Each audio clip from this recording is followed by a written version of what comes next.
How's everybody doing? Come on in, come on in. Hit that like button. We're gonna get in and get out. Get in and get out. 'Cause I gotta make this up from last night, so I'm not gonna wait for it to build up. I'm just gonna get it going, and whoever comes late, they can just watch the replay. How's everybody doing? This after what time is this? 4 o'clock, so it's afternoon. How's everybody doing? Come on in, hit the like button. Let me know where you're checking in from. St. Louis in the building. Kevin Birch, Texas in the building. Houston, Texas. Jacksonville, Florida. Corey Jackson. Baltimore in the building. Uncle Vaughn. 313. That's Detroit in the building. What's up, Chuck? What up? You said, Rum, your options is print. Congratulations, man. Get that money. Make sure you don't hold on for dear life, though. Get it and get gone. Spoken, what up, what up, what up, what up, what up, Daniel, what's going on? Shout out to all the MGMs. Shout out to all the MGMs. Shout out to the moderators. All right, this is a bake-up from last night. Shout out to Kimberly Pritchett, Chicago in the building. Chicago in the building. All right, box truck industry. Still a lot of back and forth on the internet. I see, I be moving and shaking. I see things, but for the most part, people send me stuff. People send me a lot of the stuff that I see is people, DMing me stuff just about the climate and the sentiment of the box truck industry, whether it be on Instagram, YouTube, or those Facebook groups. I've never been in a Facebook group, so I heard they can be kind of treacherous, but so basically, I when people send me stuff, I kind of watch the stuff, and the sentiment is the same as it was last year and towards the end of 2022. A lot of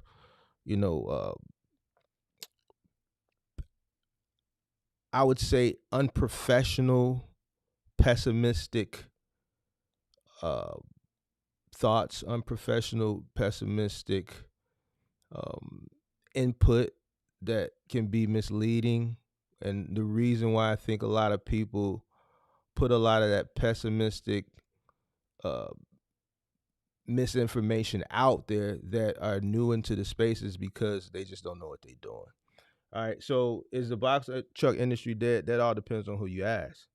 The answer could be yes or no. All right, it could be yes for one particular individual, and it could be no for a particular individual. Let's start with the no. The person who is running around, or the people or the parties that run around and just have negative things to say about the industry in general, because it's not just box trucking, it's trucking as a whole, right? And some of this stuff, for people that have been following the channel for almost 2 years now, you may have heard some of this stuff before. So you're gonna hear some new stuff mixed in this. So you gotta bear with me, because there are a lot of new people. Within the last 30 days, I've got a couple thousand new subscribers, and a lot of them are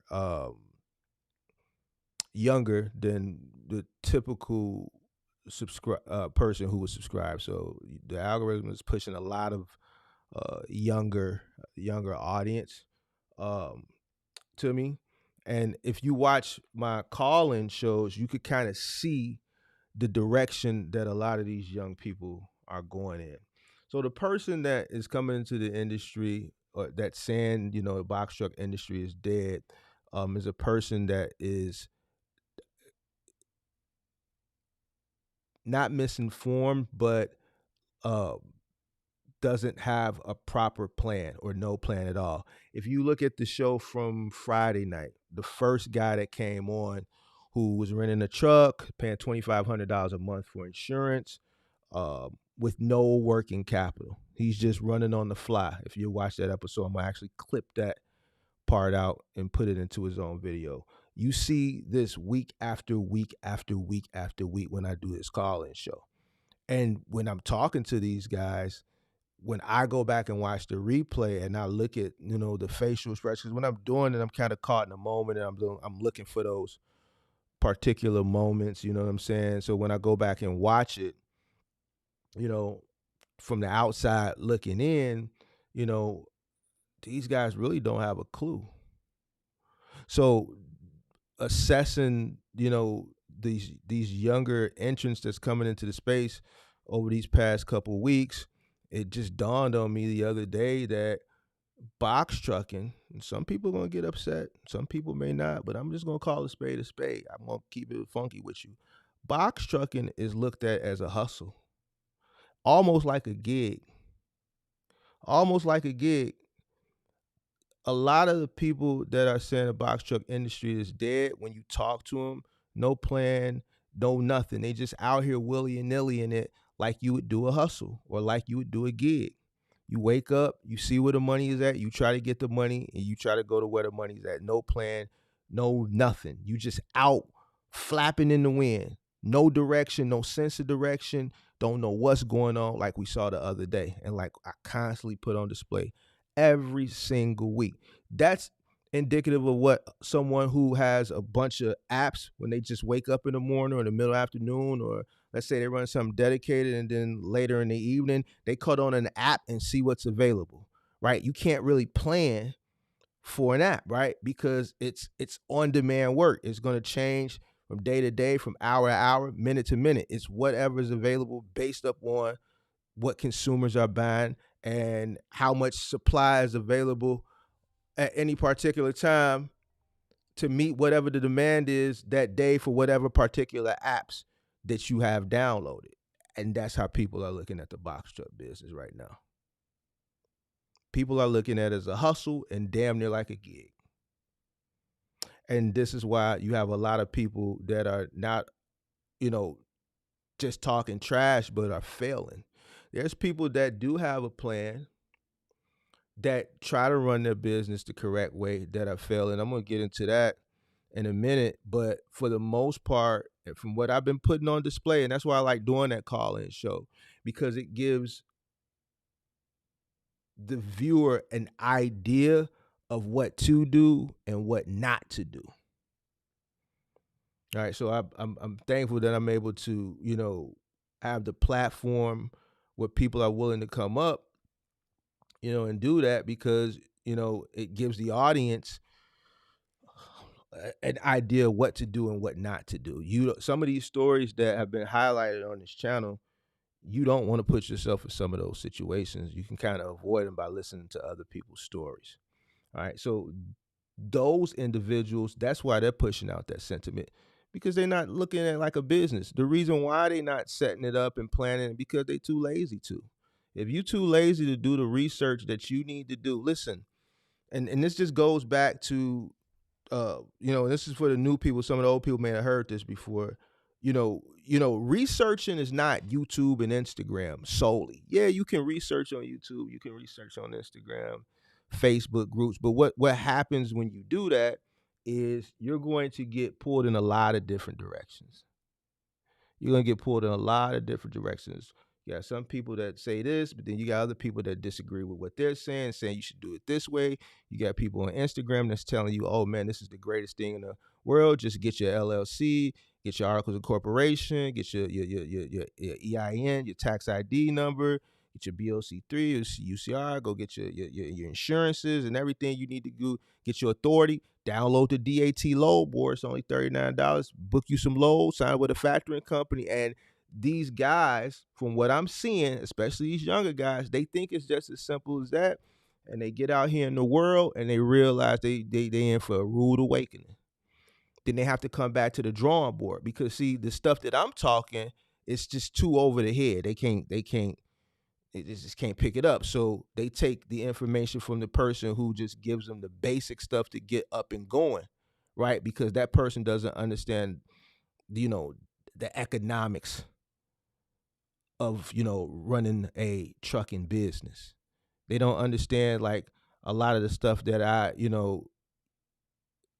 did content on last year and the year before last, talking about, the cycles. They don't understand this stuff, but this stuff is very instrumental to running a successful business. It's very instrumental. I understand a lot of people don't have business education and things of that nature. But it's up to you to educate yourself on this. You can't just get into business and thinking shit just gonna fall into your lap. You had 1 year that you could do that, and that was 2021. That was the only year that I saw that you could get into any business pretty much, and shit would literally fall into your lap. You couldn't do nothing wrong. But man, now it's back to the real world. And actually, now, post pandemic, it's tougher than it was pre pandemic. Things are a lot tougher now because the after effects, the aftermath of the pandemic is what's making a lot of different businesses tougher. We're dealing with a totally different economy now. And I'm not going to go to inflation and things of that nature, you know what I'm saying, because we've already talked about it. This is pretty much the new norm. You have to figure out a way to make it in this current economy. Some of you may not be old enough, you 20-something year old guys. Y'all ain't lived long enough to see, uh, economic crashes. To understand how things transition. Normally when something happens and we come out of it, the cycle that I'm seeing it's cyclical, but things pretty much settle right where we're at. This is pretty much where things are going to settle at. This is the new norm. But I see a lot of people waiting, man, when trucking going to get back good? Well, this is the new norm. This may be the new good. You have to find a way to make it. And a lot of y'all new cats, y'all young cats, y'all not making it because y'all just ain't doing what y'all supposed to do before you get into it. Y'all go spend all y'all money. You go spend all y'all money and then go try to do the shit that you were supposed to do before you went and spent the money. And that's just not how you do business. You're going to fail because you're not going to know what to do when you get the stuff. And then you're competing against people who are more experienced than you, that's going to come step on your neck and take advantage of your ignorance.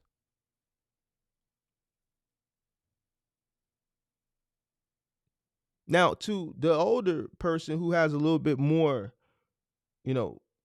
uh, wisdom, let's say. I was going to say common sense, but let's say wisdom, right?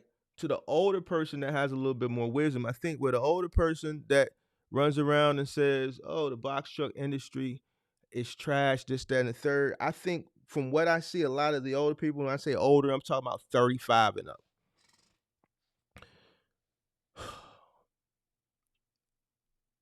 No plan, right?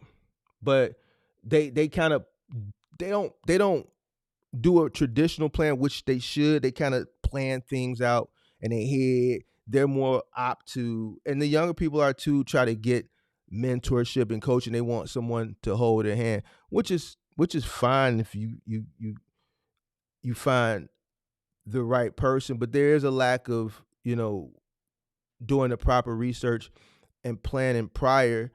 But the main thing with the older generation is delayed gratification.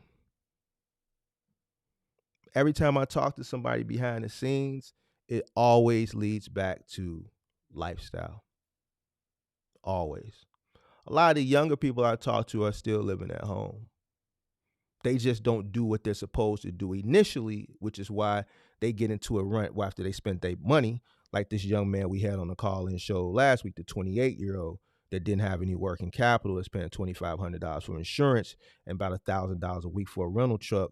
Talking about he was finna work Saturday, and I'm like, man, where you running to? He was like, well, I ain't booked a load yet, but he's thinking he's working tomorrow. And he didn't even have a load. This is what I'm saying. The man said he's working tomorrow and didn't even have a load.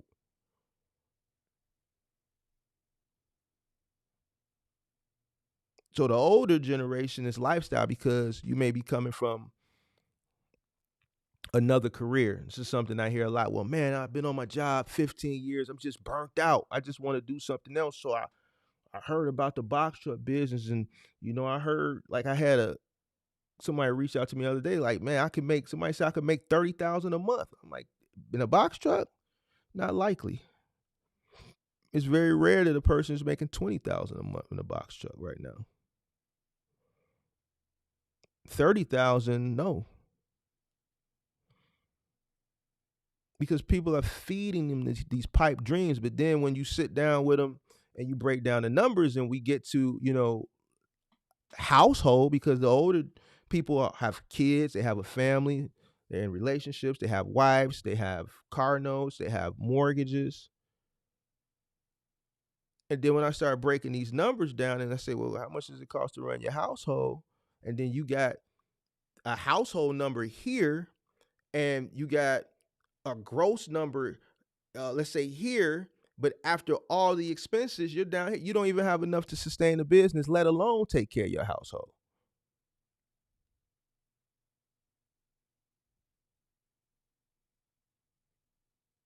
Every time I do a poll, the average box trucker is making somewhere between $2,000 to $3,000 a week.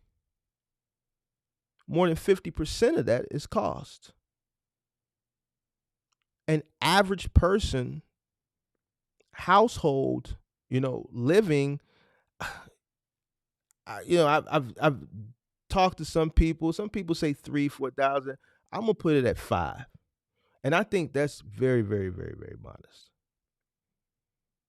A lot of people not netting that in a month, let alone all the extra miscellaneous stuff people buy throughout those 30 days of the month. And this is why when you see testimonials with older people, and when you see older people come up, it always leads back with, Mark, I got to take care of home. Every single older person, Mark, I got to take care of home. So then that goes robbing from the business, because you got to take care of home, which means the business is not making enough money to be able to sustain itself, pay you so that you can take care of the business. Can't pay you enough that you can take care of home. Then something gotta happen. It's to the point now that a lot of people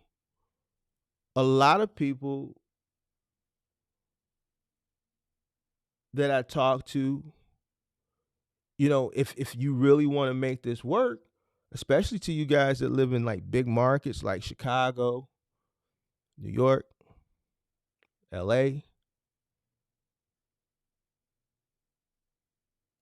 I told you how much it costs me to live. And it's just me. I know I live a little bit more higher than the norm, right? But still, if I was living, let's say, a basic life here in Chicago, an average rent in the city, looking about 1,900, 2,000 for a 1 bedroom, plus everything else. So if I was starting a box truck business right now, and let's say I was averaging 5,000 a week gross, and I was taking home, let's say, about 1,000 to 1,200, say 1,200 a week. That's only $4,800 a month. Wouldn't be enough for me to live. Why? Because even if I got a 1 bedroom for 1,900, let's say 2,000, in order for me to qualify, I got to make 6,000.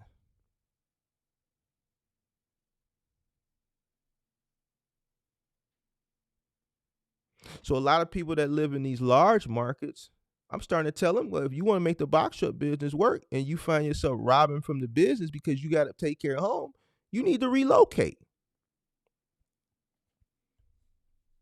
You need to go to one of these states that got low taxes, that has a low cost of living. These are decisions that you have to make when you start a business. See, nobody thinks about living. You're a business owner. You have to switch your mind frame from being an employee, where you're just, okay, I'm making 100,000 a year, I'm making 70,000 a year, so I can afford to rent this apartment. When I go, I can afford to drive this car, right? Because you're not taking care of any of the expenses that, where the company that you're working for, any of those expenses, you're not consuming any of that cost. That's to the company. You're going there, you're doing the job, and they're paying you for your work. You only got to worry about you and your family.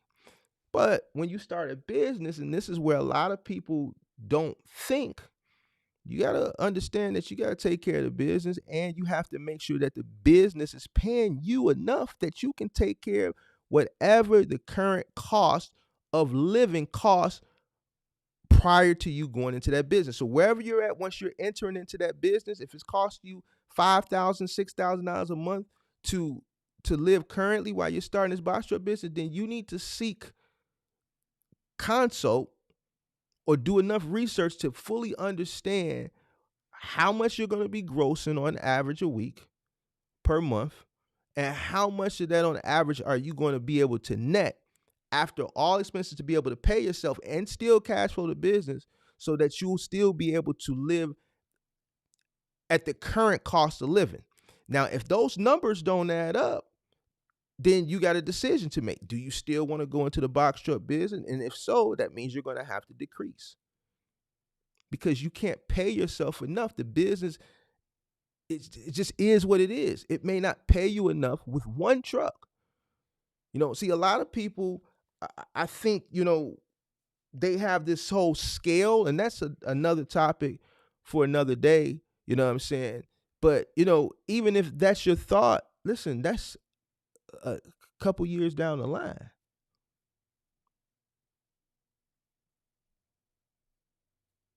One truck ain't going to get you there. And that's where I see the issue at. And this is why people say it's trash, because this is not enough money coming in. Or is it enough money coming in? See, that's the thing. You can make it enough money, but are you willing to decrease your living? A lot of people that are older that's calling it trash aren't coming from mommy and daddy's house. They already out in the world living.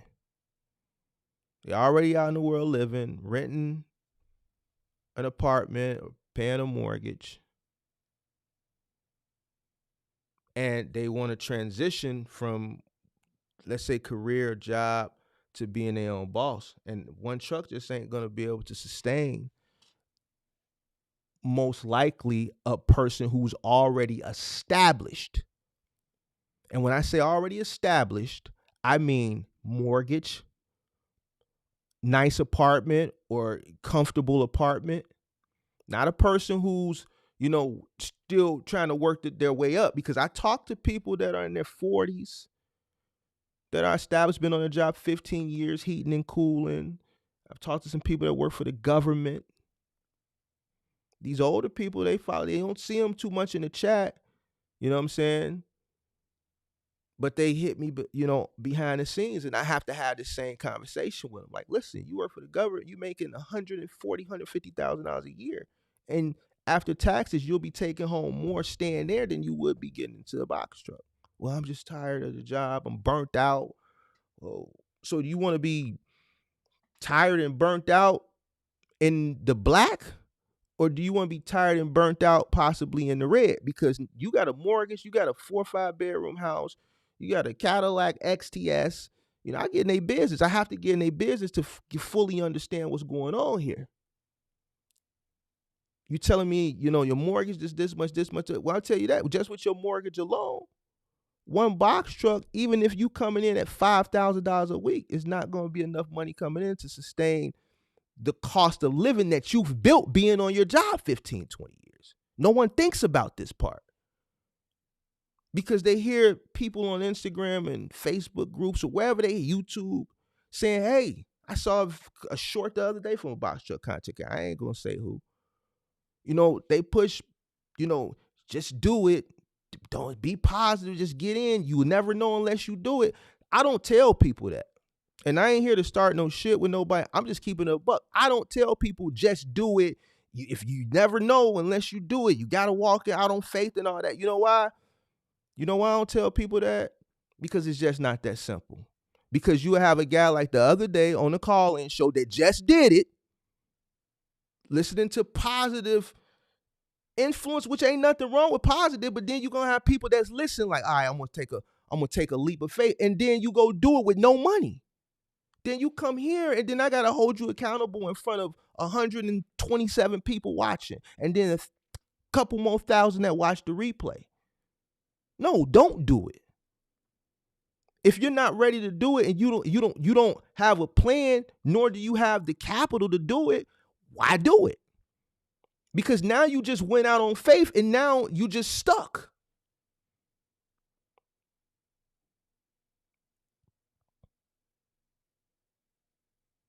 And this is why I don't do all that hope pushing shit. Because those are the results of it. Every single call-in show, these are the results of it. Man, I never know unless I did it. And now you come up here all sad and sweating and looking lost and confused. Nah, that's not the way you do things when it comes to business.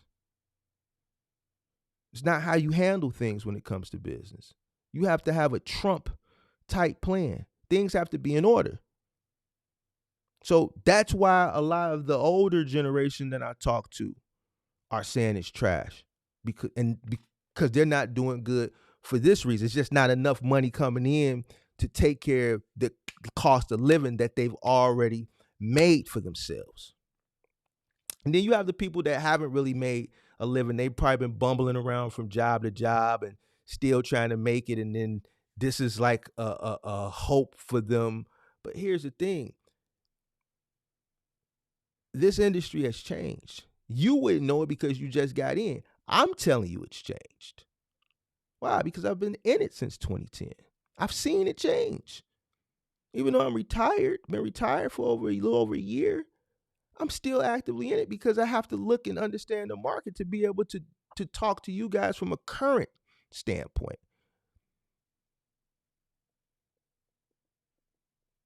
The day-to-day is the same. Final mile, middle mile, whatever. Final mile movement's the same.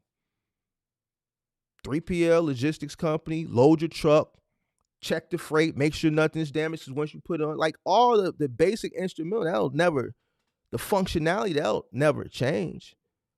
But understand the current market, I still keep up with it like I kept up with it when I was active.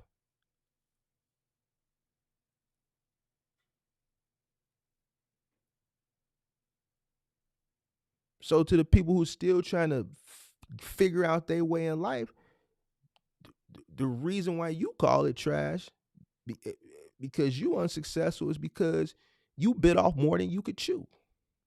What you mean? You went from nothing to way up here. See, the people who are older who have the capital to get started that start up here, they just lack the understanding that what they're currently making and what they're doing because they have the money to invest up here, they're not gonna take home what they're making already on their job.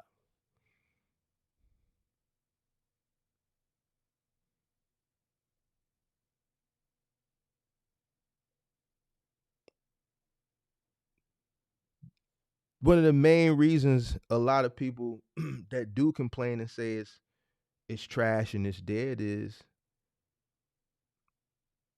another part of the research and just maybe the lack of running across the right individual before they go out and pull the trigger um, is bootstrapping, grassrooting. The success rate of a person who bootstraps and grassroots their business is higher than a person that starts here. So what do I mean? A person who starts here, whether they're starting with their personal vehicle, because I have some people that have started with their personal vehicles, and you guys that have been following me a while, you see them come in the chat and thank me. And man, Mark, you saved my life because I would have failed. I was going to go get a box truck. I was going to get an equipment loan. Man, I'm doing $300-400 a day in my car, and I just bought my cargo van. Man, you gave me the best advice, man. You saved my ass. I started that way. I started with what I had. You can still make decent money in your personal vehicle. You have no initial startup cost because you're starting with what you already have. And there's opportunities today for you to make decent money. While you're making that decent money, you're learning the business. You're just learning it from your car. Then you step up to maybe a cargo van. Then you step up to a box truck. by the time you get up to a box truck, you got a few things that you wouldn't have had if you would have came from nothing straight to a box truck. And that's the other reason why a lot of people fail. I like to use the analogy. Some people have heard it before, but like I said, for people that came in, I got a couple thousand new subscribers that have been hitting me up, so they got to hear this too. It's just like playing a video game. 8 levels. Some of y'all probably never played Super Mario Brothers. You go from straight start the game, you put in the cheat code, and you go straight to level 8. You can't beat King Koopa. The purpose of going through levels 1 through 7 before you get to level 8 to beat the bosses, because level 1 through 7 is training you. Each level gets harder.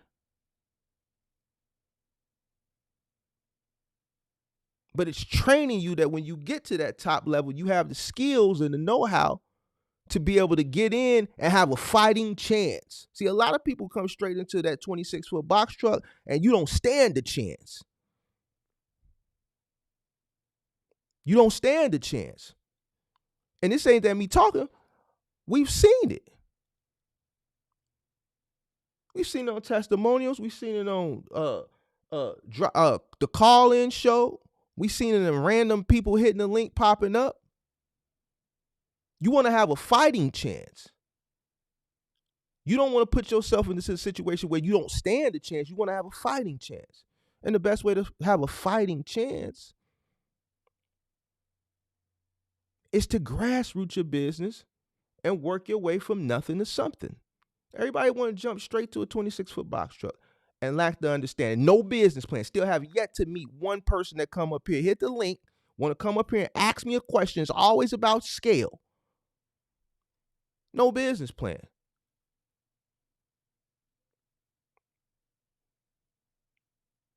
No business plan. You profited yet? No, I ain't made no money. Mark, it's only my first year. I lost money. So how you think you ready to scale? Well, man, if I get a second truck, well then I'll be able to make money, because this first truck losing money, that means the second truck gonna make money. No.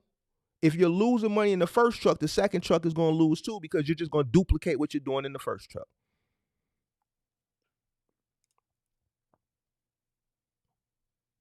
Just when people say that, tells the tale that you're not ready not only to be in a 26, you damn not ready to scale, but it also tells the tale that you're not even ready to be in a 26-foot box truck. You need to go bump and bruise your head in your personal vehicle.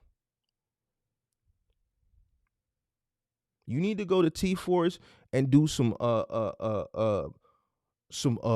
Granger deliveries, or some StockX deliveries, or some small parcel e-commerce package deliveries. That's where you need to go. You need to go get you some $2 a piece orders so that you can understand what a route looks like, what a piece count looks like. Determine, like, okay, I'm going this many miles, I'm getting this many pieces, and start doing the math like, man, how much is this costing me to do this job? Before you go into a big vehicle and not understand anything about logistics at all. And this is why you say it's dead. But the truth of the matter is not dead. It's actually alive and well. It's actually alive and well. It's just the people that call it dead, from the examples that I just gave, aren't doing what they're supposed to do. So they come to the internet and then they trash it. It's actually alive and well. Now, there's more people saying negative things than there are saying positive things. You know why? Because the people who have positive things to say, they ain't on the internet.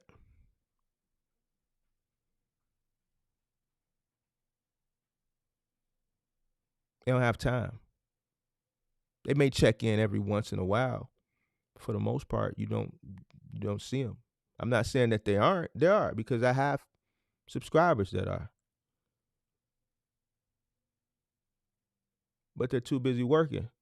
Why? Because that's what the current market of box trucking entails. Working, a lot of planning.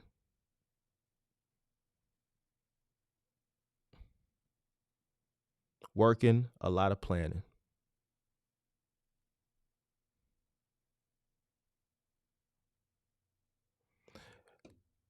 My last year is when I came to YouTube.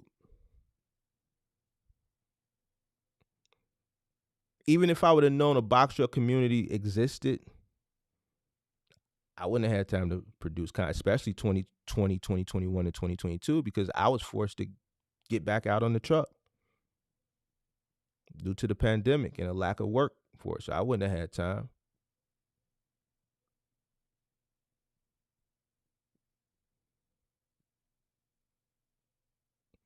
They don't complain because they too busy trying to figure out other ways to make more and more money.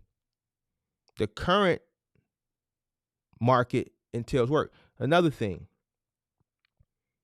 while a lot of people say it's dead, these are the people that never physically did it. The people that listen to people, listen to influencers with this whole source of income, stream of income. Let me underdig you, son, because ain't nobody gonna tell you. I'm gonna tell you. I'm gonna tell you. Listen, if you think you're gonna buy a box truck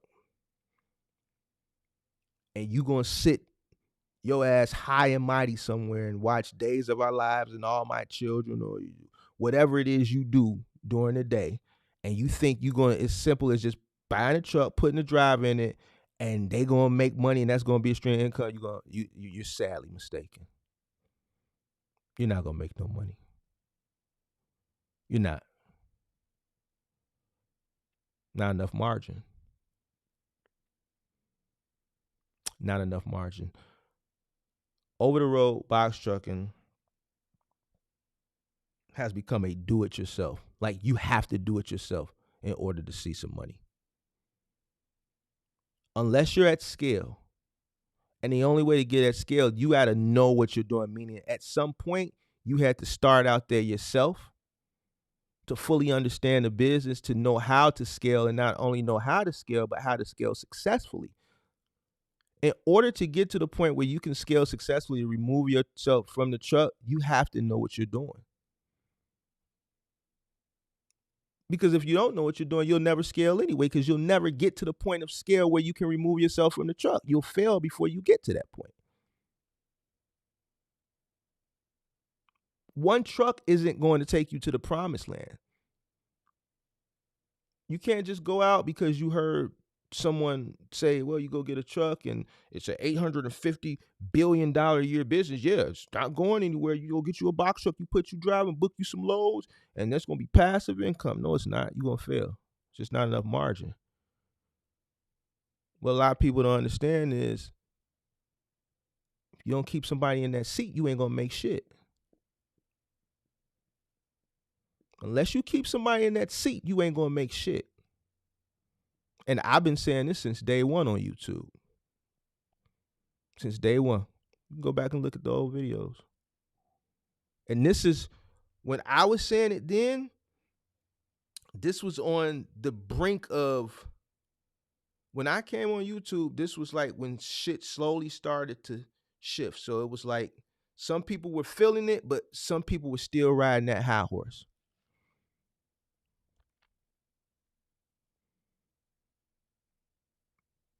Keeping a person in the seat is the hardest thing. Out of anything that you could do with your business, with a box truck business, keeping a person, a driver in that seat is the hardest thing. Not your insurance, not going out finding funding for the truck. Some people think finding funding to buy their truck is hard. Find funding and then try to keep a driver in your seat, and then come back 6 months later and let me know which was harder. Because once you find the funding, you got to pay that bill regardless. So now you got to keep a driver in that seat. Because if you don't keep a driver in that seat, then that note's still coming. That note's still coming, Charlie.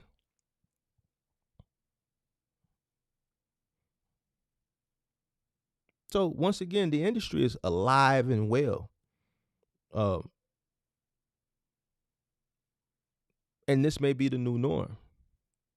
So if you're sitting waiting for Trump to get in, or, the war in the Ukraine to end, or, the next stimulus so people can run out and spend money so volume can go up, or whatever it is that someone told you or that you may be waiting on, whatever your theories are, you may be sadly mistaken. When we went to war back in 01 and fuel slowly started to rise. Listen, I remember when fuel was 99 cents, 89 cents, 79 cents a gallon for regular unleaded. Back in 98, I was paying 79 cents a gallon. I had a Chevy Lumina. In 98, I had a 94 Chevy Lumina Eurostar 3.4. Some of y'all probably, the 25-year-olds watching, probably like, what's a Chevy Lumina? I had a 94 Chevy Lumina in 98, and I was 18. I was the man. Bright red with the TV. Had the TV with the VCR under the seat with 412s in the back. Man, you couldn't tell me nothing. But anyway, fuel was 79 cents. I would drive over to Indiana, live on the east side. It was a 10-minute drive. Take UN up to Indianapolis Boulevard, walk Indianapolis Boulevard on over to the Chanel, right there at the border. 79, 89 cents a gallon. When we went to war, after 9/11, fuel slowly started to creep up. And it kept creeping up. And it kept creeping up. And it kept creeping up. And it kept creeping up. And it kept creeping up. Obama came in 08. It went down mysteriously. But then it went right back up. Now, it didn't go back down to under $1. It came back down to about $2, but which was extremely high coming from paying 79 cents a gallon. Some of y'all don't remember, diesel used to be cheaper than regular unleaded back in the day.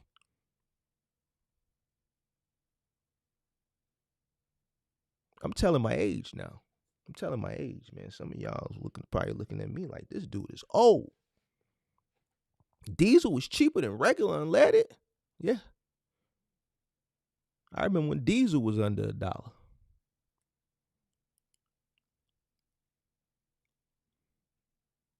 The point that I'm trying to make is, after those buildings came down,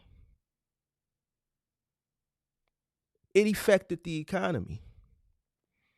And for years, people would say, man, I can't wait till gas get back down to 89 cents a gallon. And it never did.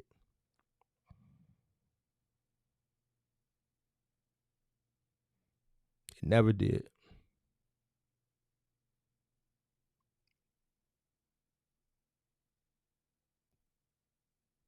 There's a lot of things after an economic or a disaster, let's say, that changes the economy, affects the economy. And, whatever the disaster may be, things never go back to the way they were. It's cyclical. Each time there's a national disaster, whether it's the buildings crumbling, the housing market crash, COVID, the same thing happens that same day. Stock markets go down, they go bust. Everything is, people take all their money out. Even Y2K, and that wasn't even no disaster. Just people just were scared for whatever reason because they thought Y2K, the world's going to end. The point that I'm trying to make, whenever there was just some type of disaster, the buildings, the housing market, the pandemic, the markets crash, people pull their money. Eventually, that corrects itself, things go back up, but the effects that whatever that disaster left on the economy, inflation comes, it goes up, and then it settles.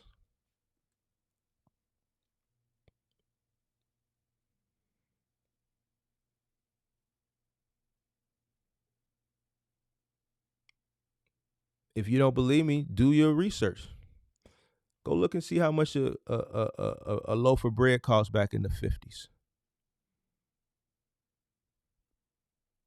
to what it cost prior to the pandemic to what it costs now with inflation. a carton of milk. Inflation is going to happen, but every time that there's some type of disaster, it just kind of puts things on steroids a little bit, and things never go back to the way they were.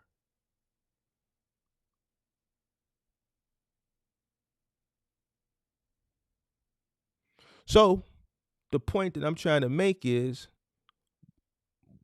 instead of waiting and hoping and wishing and pondering, you need to be trying to figure out how to be successful in the current state. You can be successful in the current state if something were to happen where, we may see a uptick in volume significantly, which I don't think, unless there's some type of another crisis like a pandemic, which I do not think we'll have within the next 100 years. And you have to get used to what's going on now and adjust, because that's what business is about. It's about adjusting. It's all about adjusting. You can't complain. Listen, I would have never made it all the years that I made it if I would have complained. Trust me. I've talked about some hiccups. I got plenty more stories I could tell you about. So my years, I had a lot of hiccups. I had to keep going. Couldn't do nothing. Just had to deal with it. Chalked the issues up as they came, dealt with them. Some issues I had to deal with immediately. Some issues I had, a day or two, a few days I had to deal with. But the point was, those issues had to get dealt with. I couldn't run from issues, and when things changed, I had to change with it in order to keep going. Couldn't cry and complain. That's what you sign up for when you become a business owner. You have no HR department to run to. You can't say, well, man, I'm finna work. Well, I'm taking tomorrow off because they on bullshit up there at the job. Ain't none of that. If you don't work, you don't eat.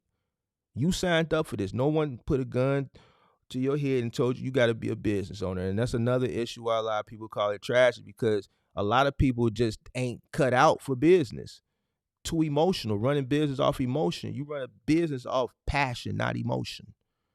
If you're emotional in real life, then it's going to be hard to run a business. I've seen people break down and cry at their job because shit was getting tough for them. I've been in stores or some shit where, they just overwhelmed. I think I was at a restaurant and the waitress was just overwhelmed because they had her hitting tables in her regular section. Then she had to hit tables in another section. And she just had she just had a emotional breakdown and started crying. And oh my God, it's just too much. I can't take it anymore. Like, people like that can't run businesses. Pretty sure some of y'all been some places and some person at the job, wherever you was you might have been working there, or you might have been patronizing the business, and the employee might have just been overwhelmed and just had a breakdown, start crying. People like that can't run businesses. You know why? Because when you're a business owner, shit like that happens all the time. Some of y'all have been into some of these, mom and pop chicken shacks, and they rely on like the little, teenage person to come in and work the register and take the orders, and then the owner probably cooking the chicken and dumping the fries, and then they put in, and then the cashier girl who there to do the cashier is doing the prep, putting the mild sauce and the salt and pepper or whatever on it, wrapping it up, putting it in the bag, and handing it. That person don't come on. You come, you see a long line because now you see the owner in there, got to do the cook, got to drop the chicken, got to batter the chicken, got to dump the fries, got to take the orders, got to prepare once they pull the rack of the chicken out and the fries out, got to make the orders. I done been to Harold's back in the day when I was eating meat, plenty of times where it was one person in there because somebody didn't show up. They had to do everything.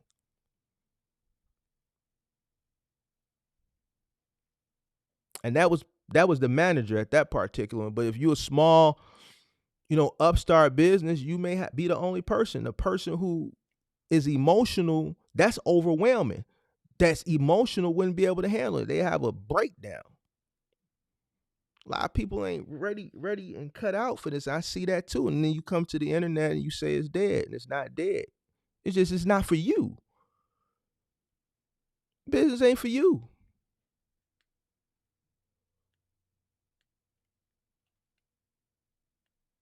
The person that I am now, I wasn't like that when I started, but I wasn't weak either. Being in it actually made me more heartless. It made me colder because I had to become that way. You know why? Because I had no one to go to and talk to and crown their show, because people in our community ain't business owners. I had no other business owner to go talk to with my problems. I had to bottle that shit up, suck that shit up, figure it out, and get to it.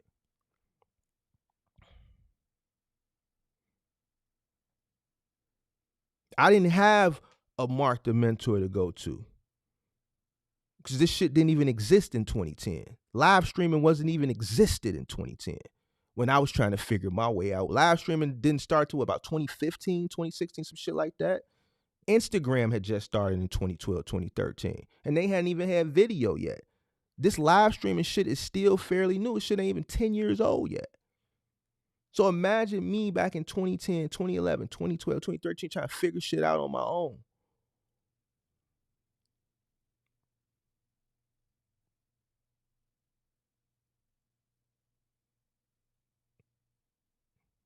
With no one to go to.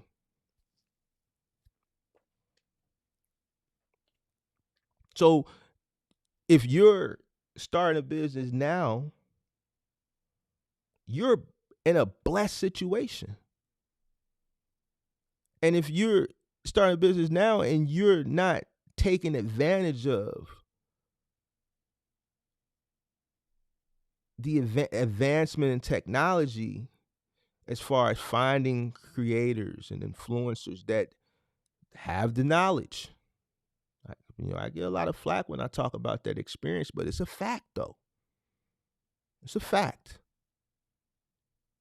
Find people that got the experience.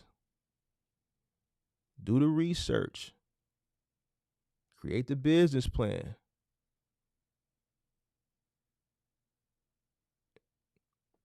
You got all the tools. And people don't use them.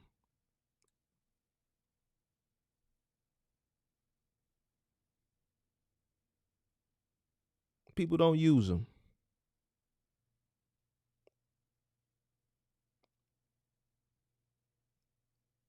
People don't want to delay their gratification. They want to get in and be rich. Or they want to get in and think they're going to make money while they go travel and go lay on the beach and go fornicate or whatever it is they want to do. Go on dates and sit at the pool or... Nah, it ain't like that, bro. It ain't like that. You got to really put that work in. It'll come. If you put the work in and you work really, really, really, really, really, really hard, you sacrifice, you do what you're supposed to do, it'll come. It'll come over time. But you got to have a plan. And you got to really, really work hard. And you got to make a lot of sacrifices. And it'll come. You can't go out and make bad decisions. You have no room for bad decisions. Maybe a minimal amount, but really none at all. You damn near got to be perfect. So the business is alive. Business is well. It's just a lot of people not doing what they supposed to be doing. People don't know their cost per mile. Or another thing people do is they go out, and this could be debated, by these expensive trucks. Really, really expensive trucks. Really, really, really expensive trucks. Because someone told them that they need a really, really expensive truck. And this could be debated. I don't I don't agree with it. You know why I don't agree with it? Because I know the margins. I know what a person's cost needs to be able to sustain in this business and make a livable income. See, here's the thing.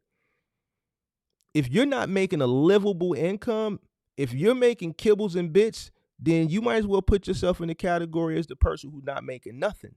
Listen, you should be making a livable wage. Whether you have to decrease your living to make that livable wage, or do what you work harder to increase your revenue to make the livable wage. You need to make a livable wage, a fair, modest, livable wage.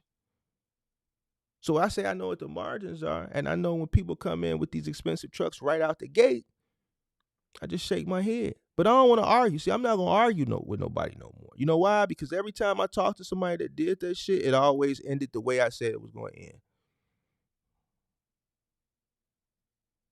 I've been around long enough now to have people think they know what they don't know for them to have to come back and tell me, Lamb, you was right.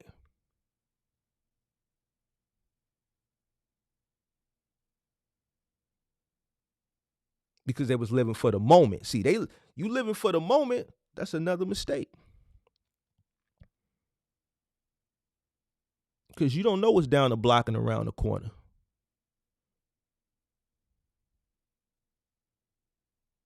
You don't know what's down the block and around the corner.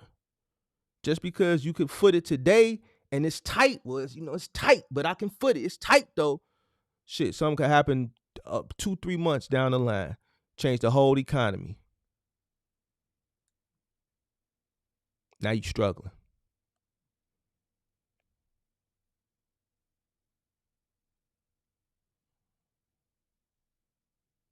Now you struggling.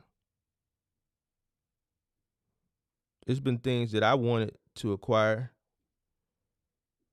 that I could afford, but I always keep in the back of my mind is, well, what if something happens?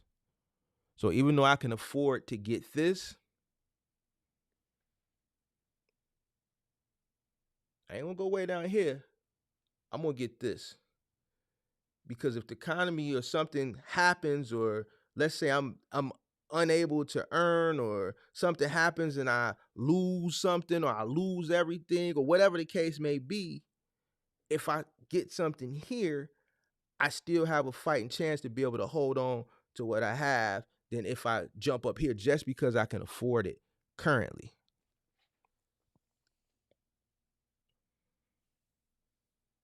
I wanted to get a specific car. Not going to tell you what it was. Right. And I could afford it. But if I'd have got that car, then I wouldn't have been able to have the 2-3 other cars that I had at that time, right? Because that car, the note was $3,000-$4,000 for the lease, right? But I understand I live in Chicago, so I have to keep a pickup truck or a large SUV in case we get a blizzard, and I can have my toy on the side. Now, my pickup truck and my toy, those two were the cost of one car. But that one car, if we had a blizzard, I couldn't drive it. So even though I could afford it, I still had to be modest because I had to do what was more sensible, right? And that's what I'm talking about. You have to make those types of decisions when you're in business. You have to do what's sensible, because even though it's befitting for the moment, you have to be prepared for what's down the line that you don't know. And people that don't go through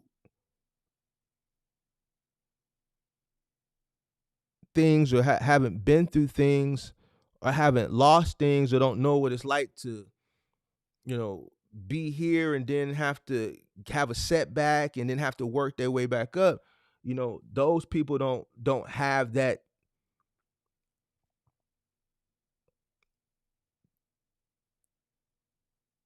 understanding that when they go into, let's say, acquire a truck, they thinking about the now instead of thinking about what could be to come. You gotta think about both. So it's always good to, even though you can afford something, you want to kind of level down, especially at the beginning, because shit happens. Shit happens. So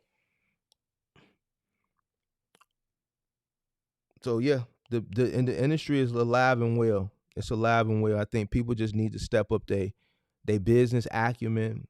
A lot of people need to work harder. That's something else that we've seen displayed over and over and over again. We had the guy that came on the other day, the second guy after the first guy, didn't want to get on the truck. Felt like he was past that, 30 years old, didn't want to get back out on the truck. Nobody's going to run your business better than you. Goes back to what I was just saying. You don't know what the future holds. You could be running a successful fleet of 5 for 2-3 years. Boom, pandemic hits. Now you're down to only got enough to run 2 trucks. But guess what? You got a full crew on the first truck. The second truck, you got 2 helpers or a helper, but you don't got a driver. But you got your license. So what do?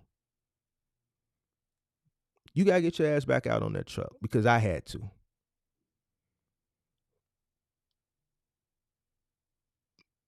Goes back to what I just said. You don't know what's down the line. I would have never saw a pandemic coming. Never saw a pandemic coming. But luckily, I was in place that when it came, it gave me a great opportunity. And my assets were already paid off because I took care of my business. A lot of people that came in during the pandemic were in a great situation. They're just ignorant. The money was flowing. But a lot of people just took that money and they jagged it off and they did dumb shit. So when the tide came turning, which is I was just talking about, seeing what was down the line, because they didn't understand economics, that what goes up must come down, and just ignorant to the point, not realizing that the reason why things are so busy is because of all the free money. This is not normal. I had a guy that went out and rented 5 trucks, or rented 2, or bought 3, or whatever, had 5 trucks running during the pandemic. Lost them all.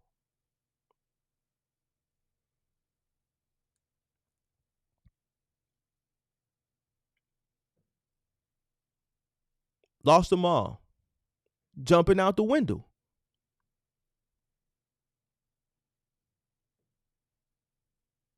Best way to come into this box truck business, I think, now I'm gonna keep it funky with you, is to not come into the box truck business fresh out the gate. And I'm making that bold statement based off what I see.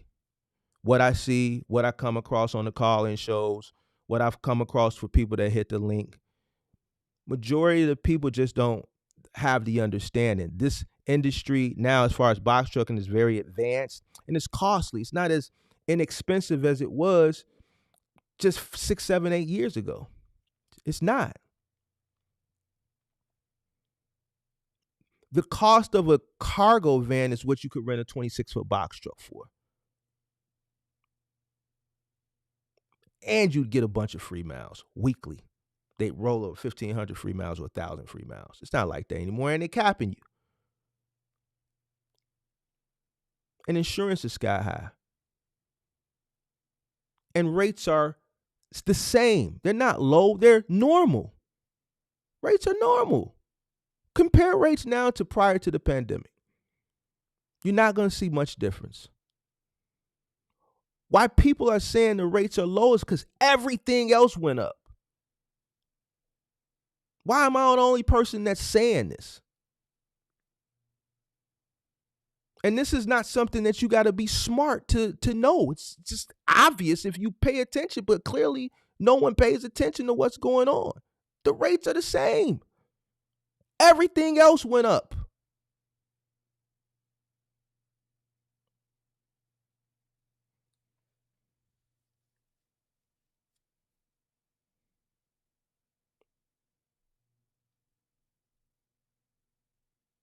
The rates haven't increased with the cost of what it costs to run the business. Fuel, insurance has went up. Finance rates have went up. Another thing,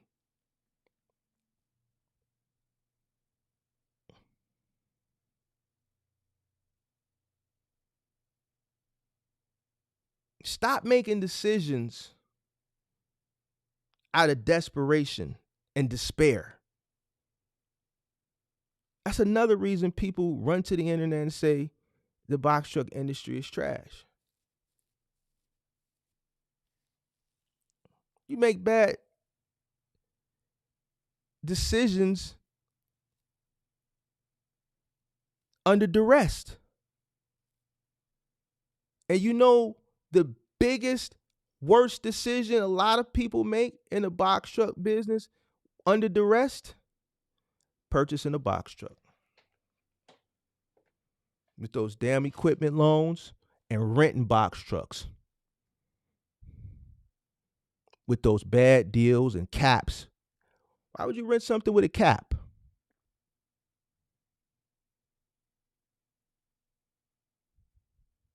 Would you rent an apartment and they say, hey, you can only take a 2-minute shower?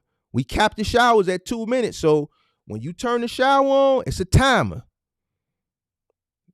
It's a digital timer in every shower, in the shower now. So you got 2 minutes to wash your ass.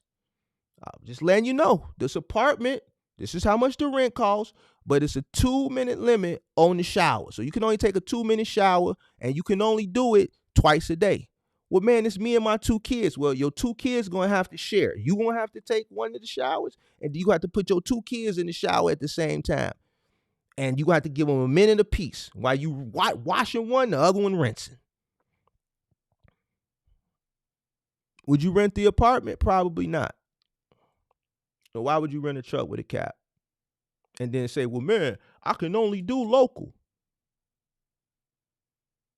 Or I can only do regional. Nah, fam, you got in the business. You got to go where the money at. You can only do where the money is telling you to go. You on the new.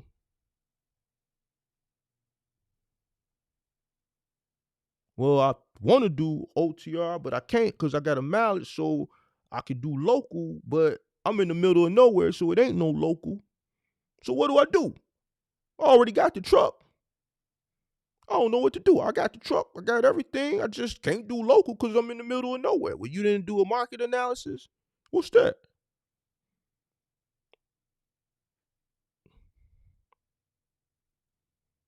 You make a decision under duress. Stop doing that shit. People that make decisions under duress always make a bad decision. Stop making desperate decisions. If you can't afford to get in this business, don't get in it. I'm not the guy that's going to sit up here and tell you what I see other box truck or people, just not even box truck, just influencers, period. Oh man, you got to believe you'll never know unless you try. Listen, that's all fine and dandy, but if you ain't got it, then you ain't got it. So you got to go get it. And then once you go get it, then you can take that little speech of you don't know unless you try and then try it then. But if you ain't got it, you ain't got it.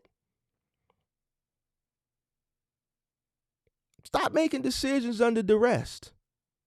Equipment finance loans. Desperate. Why? Because you want to get into the box truck business and ain't nobody messing with you. These are the only people that's messing with you. You know the shit don't make sense. Some of y'all that I see these loans didn't know it didn't make sense because you didn't do what you were supposed to do. You looking at the damn monthly payment and didn't even have common enough sense to multiply that times 60 months or 72 months to see that, man, the truck was this much, but now I'm finna spend twice as much. You just looked at that number and was like, well, they said I could make $5,000 a week, so $1,500 or $1,800 a month ain't bad. Until something happened with the truck and then you feeling down and out and stuff and you go back and start doing what you should have did initially to realize, damn, I'm finna pay $102,000 for this truck. What the hell? Well, but you made the decision because that was the only place that would mess with you. You made the decision under duress. And then you say the box truck business is dead or the box truck industry is dead. Nah, fam. Sorry. You dead.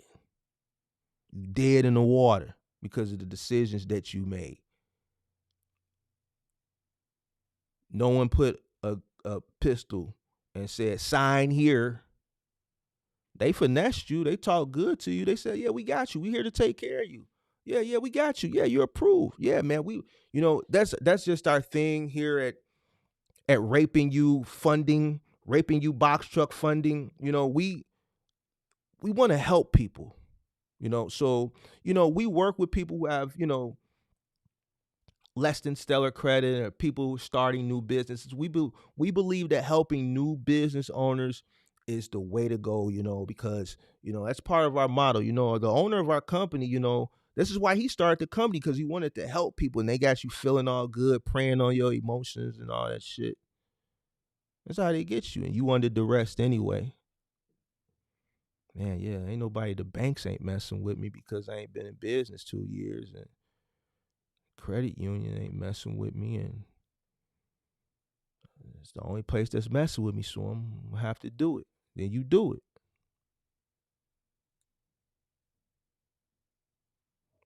Stop making decisions under duress. So take care of your business, do the right thing. Don't do stuff that, do your research, do your planning. For the people that are already out, listen, work. You got to work and you got to delay. Work and delay. Increase revenue, decrease living. That's it. You know how you living. A lot of y'all just need to decrease your living. You know if you living beyond your means. Listen, you decide to start a box truck. Don't tell me you living in LA and you want to start a box truck business, but you live in LA. No, you need to move to Idaho, fam.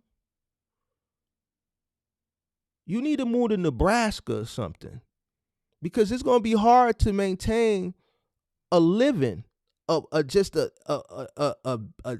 basic living in a place like that, running one box truck. It's just not feasible. Or living in New York. You hear Big Zoe, he moved from New York, New Jersey, down to North Carolina. Why? Cost of living was cheaper.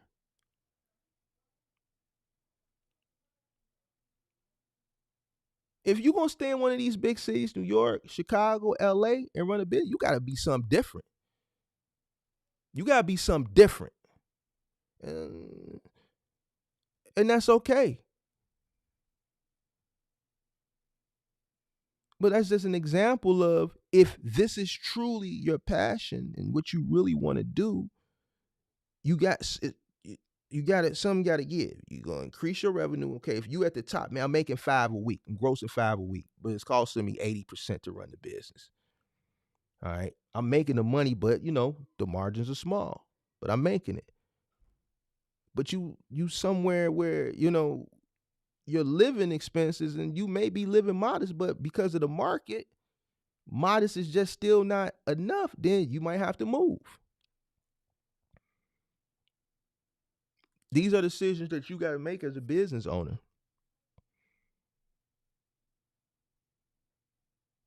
These are the decisions that you got to make.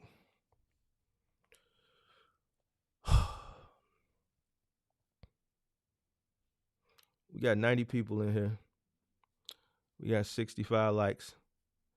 Hit the like button. You're right, Mark, and that goes back to what you said months ago about the deregulation of trucking industry. Yep, I talked about the deregulation and how deregulation was made to put you right in the situation that you're in now. Deregulation wasn't for the truckers. It was for everybody else. Deregulation was not for the truckers, it was for everybody else. More competition lowers rates, right? So with more competition in trucking, more competition lowers rates, and because of lower rates, your big box retailers and your retailers can sell stuff for lower prices, because part of that price, that wholesale price, shipping is included in that, right? So whatever the wholesale price is and everything that goes into wholesale price, including shipping, goes into be able to help determine what they can retail it for. If shipping goes up, retail prices go up, right? So competition lowers rates, which is better for the retailers, better for the manufacturers, because the manufacturers can sell to retailers at a lower cost. Retailers can sell to who? Consumers at a lower cost. Deregulation helped everybody but truckers. Prior to deregulation, truckers were rich. Trucking was one of the industries that people were trying to break their neck to get into.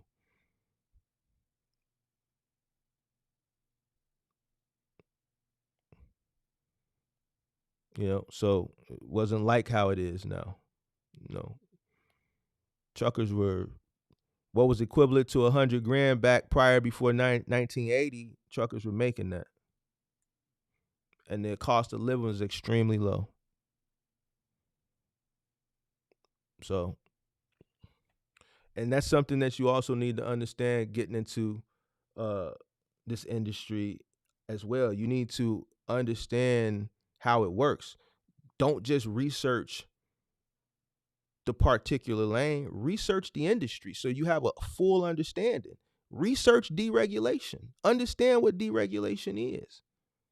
You understand what it is and why it was created, even though it was created to help everybody but the trucker, is going to help you have a better understanding, knowing what you're getting into before you get into it, so you know what mind frame and what game plan that you need to come in with. So this is why when I say you need to be a dog or you need to be a monster, this is going to help you understand while I say that. The big box retailers, the shippers, the consumers, everybody, you're a consumer. So play it from the other side of the coin. Would you rather pay $10 for eggs or would you rather pay $5 for eggs? You're going to say $5, right? Now, if shipping costs go up, it's going to raise the cost up. Competition is going to lower the cost, which is going to bring the cost down. So you're in trucking, but you're also a consumer. That's why you have to understand it. So you got to understand the history of trucking too. I've taught people this, but see, when I get to talking this, it go over people's head, and that's why I don't talk this shit no more like that.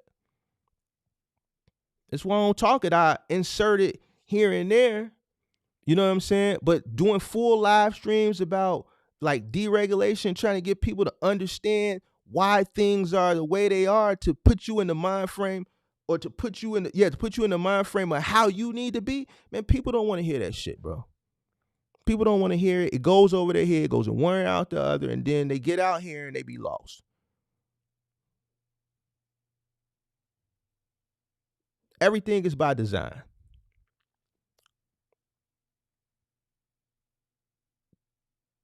So a trucker, you are already in a sticky situation too, because you're a consumer. You don't want to pay. You want rates to go up, but you don't want to spend a shit ton of money for the shit that you buy in the store either. Sticky situation, right? Like you getting pulled one way, you getting pulled out. You want rates to go up because it's going to be better for you, but you don't want to spend all that money in the store. So you got to find that happy medium for yourself. But you need to know all this so you know when you get out there in the field how you need to compete and what type of face you need to put on. And these are the people that succeed versus the people that fail. The people that fail don't know this shit. The people that succeed know this shit. A person who really takes the time to understand what they're investing in is going to come in, run their bag up, and going to be gone. Off to bigger and better things. Why? Because as time goes on in every industry,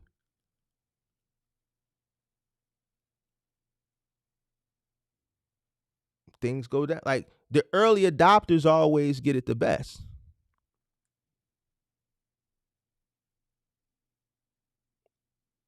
The property that you bought in 1990 was a lot cheaper when you bought it in 1990 versus what you could sell it for today. The trucker who was trucking in 1977 making the equivalent of what $100 and some $1,000 is today was making that back then, but the cost of living was a lot lower. This is why truckers were rich back then, prior to deregulation. They were early.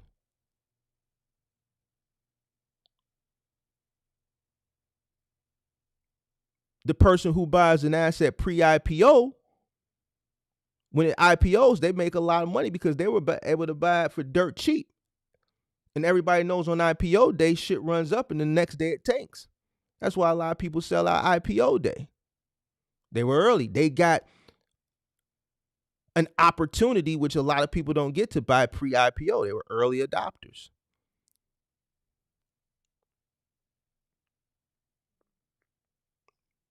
The person who's in trucking now, even though a lot of people are complaining, 10, 15 years from now, those people are going to be complaining worse than the people that complain now, because the people now are going to be in a better situation than the people that are going to be trucking 10, 15 years from now.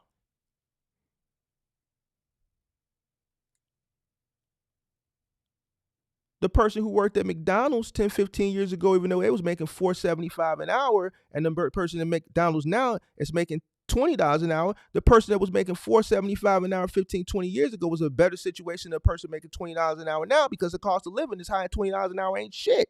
You figure a person working at McDonald's 4 hours part-time, that's $80.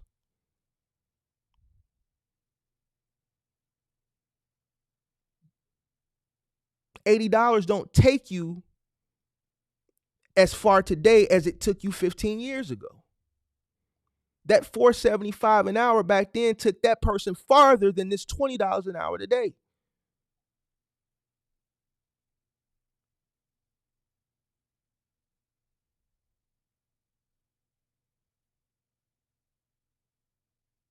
These are the things you need to be thinking about as a business owner. I always talk about the fear and the greed index, but that shit go over people's head. But y'all love the BS.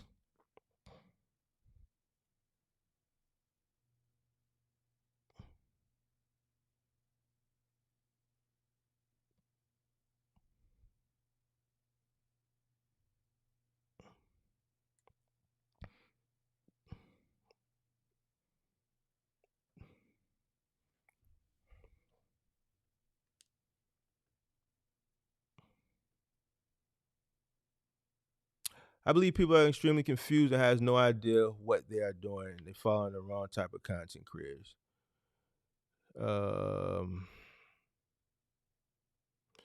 Who is this? Black Light. Stop playing these clowns to rant. Selling mentorships is the new hustle. Sell info to people.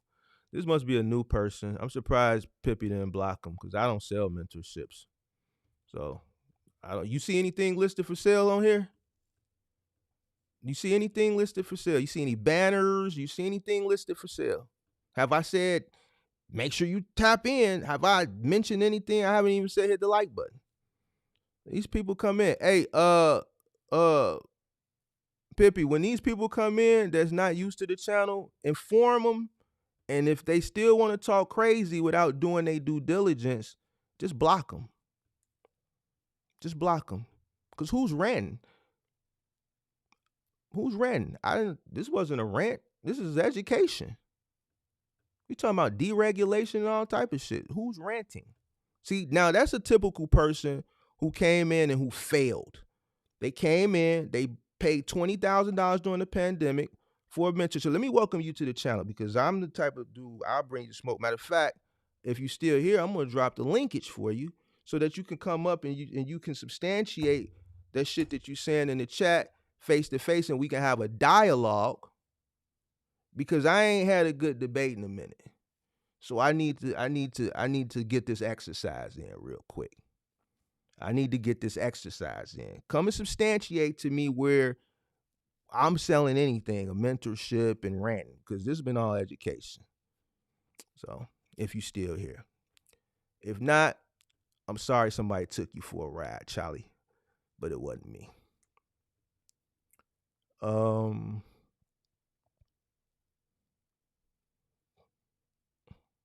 and see, that's another thing too.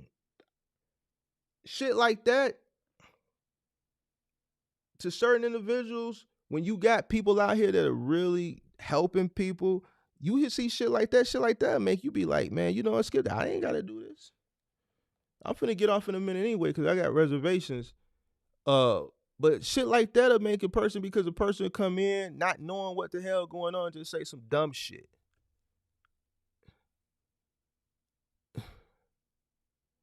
I think people are in their feelings, Mark. Hey, well, here's the thing. I never told nobody to go out. I've always been the person to tell people the right shit, and I caught a lot of flack for it.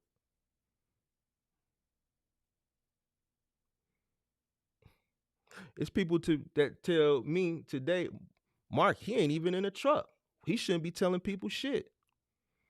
And I don't even understand that. And it only happens in our community. It's crazy.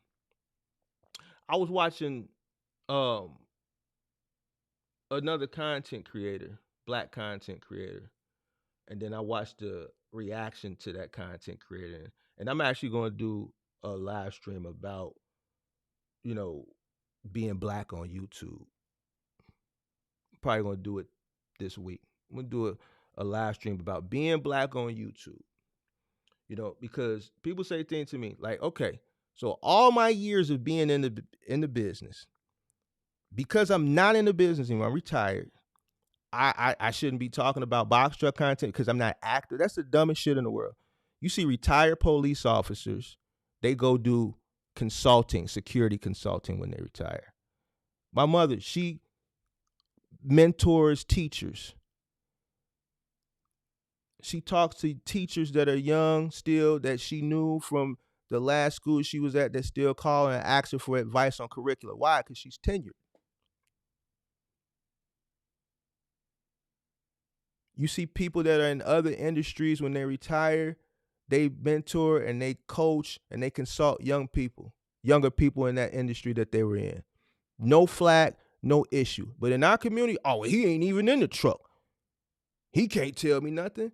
Well, when I look at my content and my knowledge and my expertise on the industry in comparison to a lot of other people,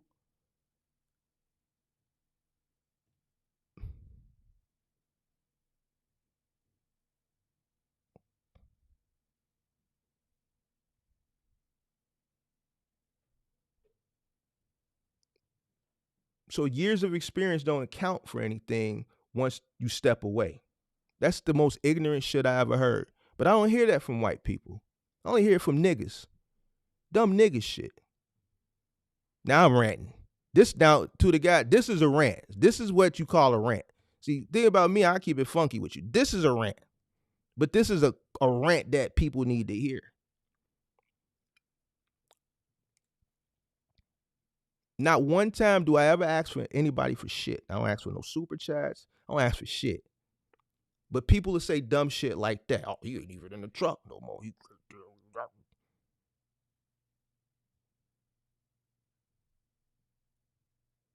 It's a lot of people that listen to me that I saved. It's a lot of people that hated on me because I said a lot of shit was going to happen and it happened, but they didn't want it to happen, or they said I was being pessimistic, and really I wasn't being pessimistic. I was just telling what was going to happen because things are cyclical anyway, and I understand the economy because I've seen these things before and I've studied these things that also go along with me being in the business as long as I've been in it. But it's only happening within our community, black people.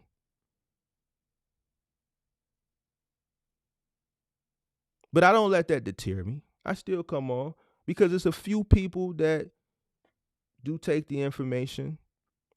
They take it at face value and it helps them out because they tell me, man, I appreciate you, Mark. Don't stop doing what you're doing. But it's gonna come a day. It's gonna come a day that I'm gonna say,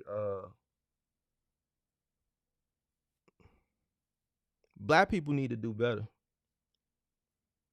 Black people need to do better. You know what I'm saying? I don't need the validation. I don't need it. I come for the few, not the many. I just don't like when people say ignorant shit. Like, I don't see that in other communities at all. That's the stupidest shit you could tell somebody. Well, if you're not in the truck no more, you can't. That's the dumbest shit in the world.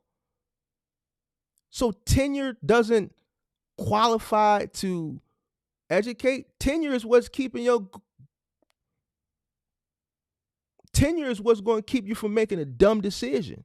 But you know what? A lot of people during the pandemic, they listened to people who got into the business simultaneously while they was getting into it, and that's why they failed. Listen to somebody that was going out learning just like them. You'll follow that shit and you'll listen to that shit, but then a person who's been in it all the years that exited successfully, oh well, now he can't tell me nothing. He ain't even out here. That's the dumbest shit in the world. Nigga shit. And this is why dumb shit, you go out, you start something with no plan, you make decisions under duress.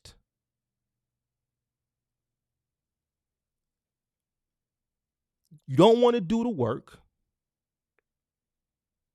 You make money, then you go spend it on dumb shit. You increase your living.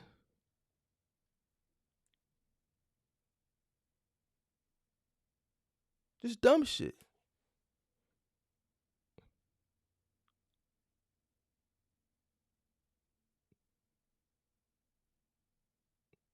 This shit don't even make sense. Don't even make sense. And then people come in and say dumb shit like that because they failed. That's on you, fam. I'm straight.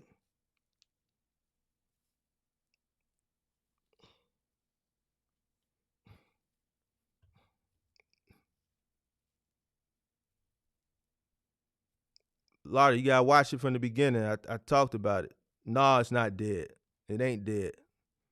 It's not dead. It'll never be dead. How can it be dead? People are dead. It can never be dead. There's gonna be ups and downs, but that's business. People don't know how to fluctuate with the economy. When things are business is up and downs, boom and bust. When it's boom, it's great. But what a lot of people don't do when it's boom is appropriate their funds correctly because a bust cycle is coming. It's inevitable. It's always going to be alive. As long as people need goods, there's always going to be trucks. Rates are going to fluctuate. Demand is going to fluctuate. Supply is going to fluctuate. But you have to meet the demands of the business. When the demand's calling, when things go bust, you have to be able to withstand. And the best way to withstand is when things are doing good, appropriate your funds correctly with the understanding that there is going to come a day where it's going to start pouring rain. And you also have to understand that when that day comes, you don't know how long that storm is going to last.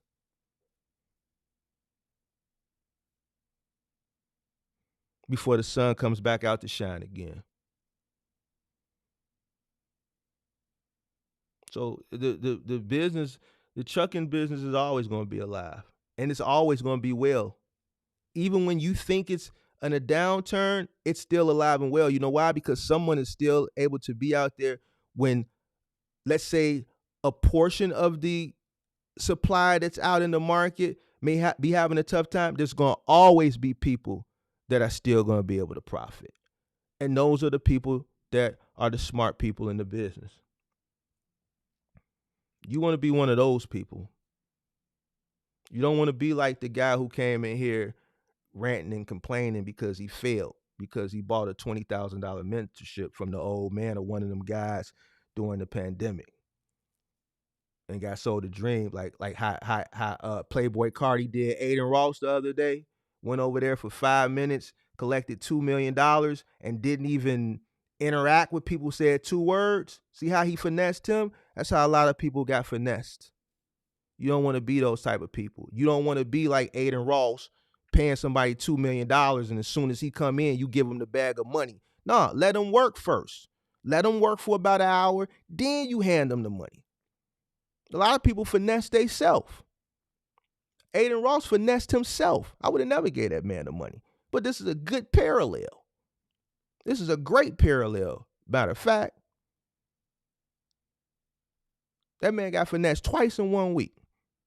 And that's how a lot of people was during the pandemic. It's just goofy and giddy. Had that money, was giddy with that money. It was burning a hole in their pocket. Didn't do their research. Didn't do their due diligence on who they was going to invest in for consultation or mentorship or whatever it was.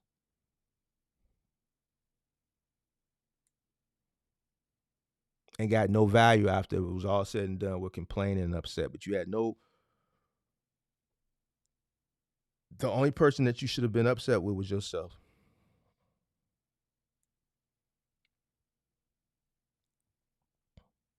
So,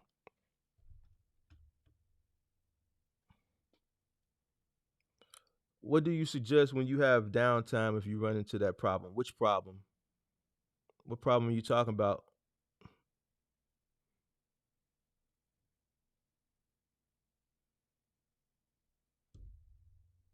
I put themselves in position to be successful are the ones that are working on their foundation to have the assets in place for times like that on downturns in the business, always going to need a truck. Yeah, so your foundation got to be right. I think a lot of people, from what I see, a lot of people just not willing to go above and beyond go above and beyond for work. And then a lot of people, just costs are just too high, right? Their costs are too high to run their company, and their cost of living is high. Or it may not be high to what you may think is high, but it needs to be decreased to meet the needs of the business, right? Because once you become a business owner, everything has to meet the needs of the business. It's all about the business at that point, especially if your income is reliant on the business, then you have to adjust. You have to adjust. So I don't think a lot of people understand that.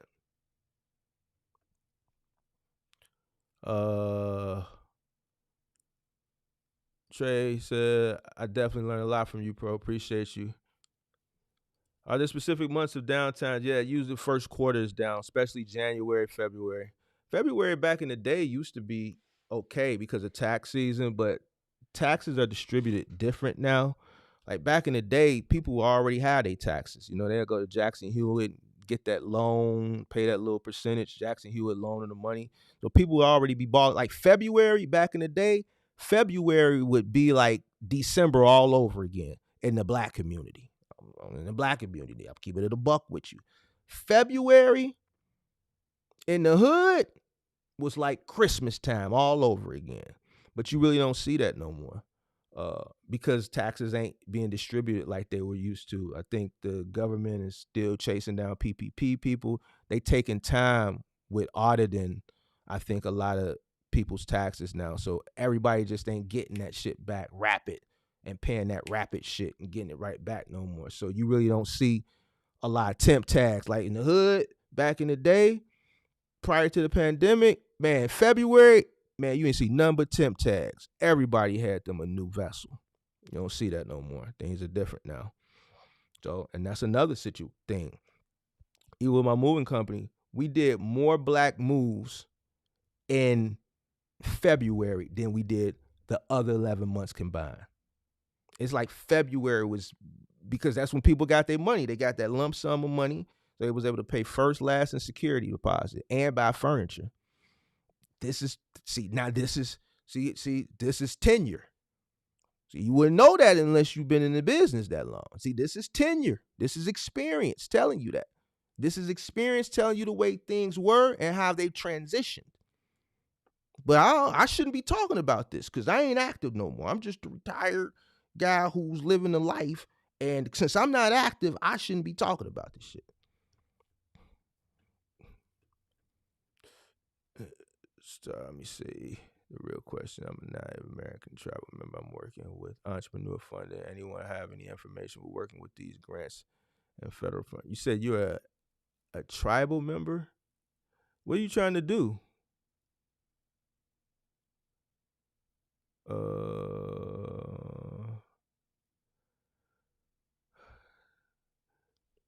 I'm not letting this dude get me worked up. I'm talking shit to him. He ain't getting me worked up. I'm just talking shit back. Sometimes I ignore, sometimes I talk shit back. Trust me. That's that. See, you must be new too, Vincent. I dropped a link. See, when I drop the link, it gets quiet because then you call a person out and they ain't gonna come up to substantiate the shit that they say in the chat. That's how I handle trolls. Just drop the link. You gotta chill, man. Y'all new people that come in, it's a certain way we do things over here, man. We meet trolls at the door. We meet trolls at the door. Now, depending on how they come, we sometimes we ignore them because if I'm cooking, I'm not paying attention to the chat. So that guy may not even be in here anymore.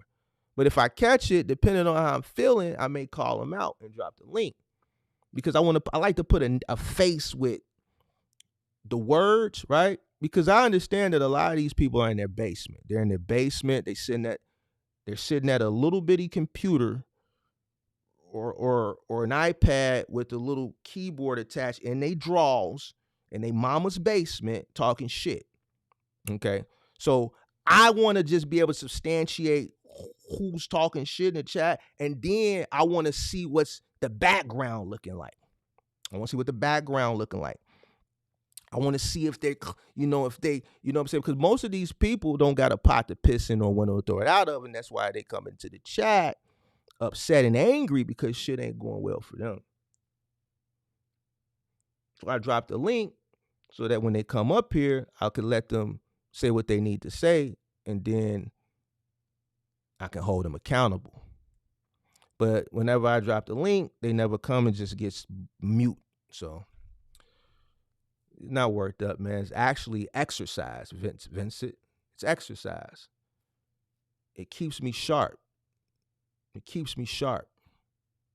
I haven't had a good one in a minute, man.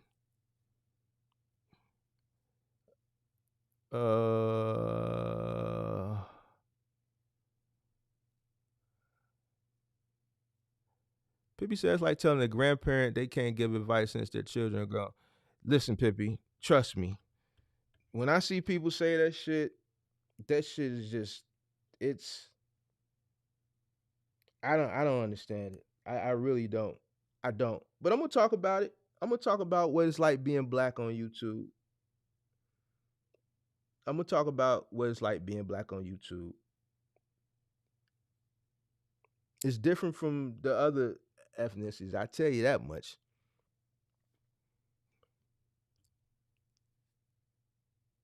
Axel was in the basement last night. He probably in the basement now. Vincent said I'm sitting in low income house living. Last week I was in the food line. Hey man, you gotta,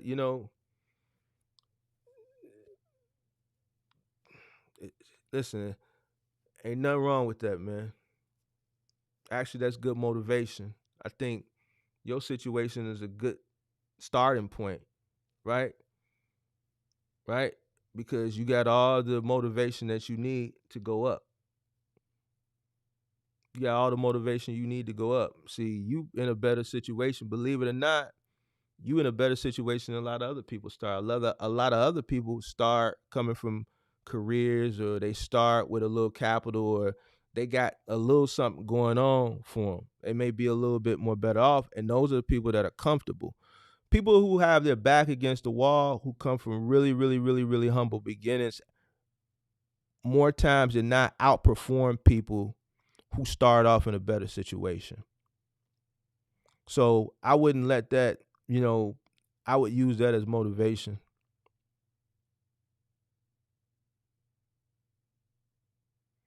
I would use that as motivation.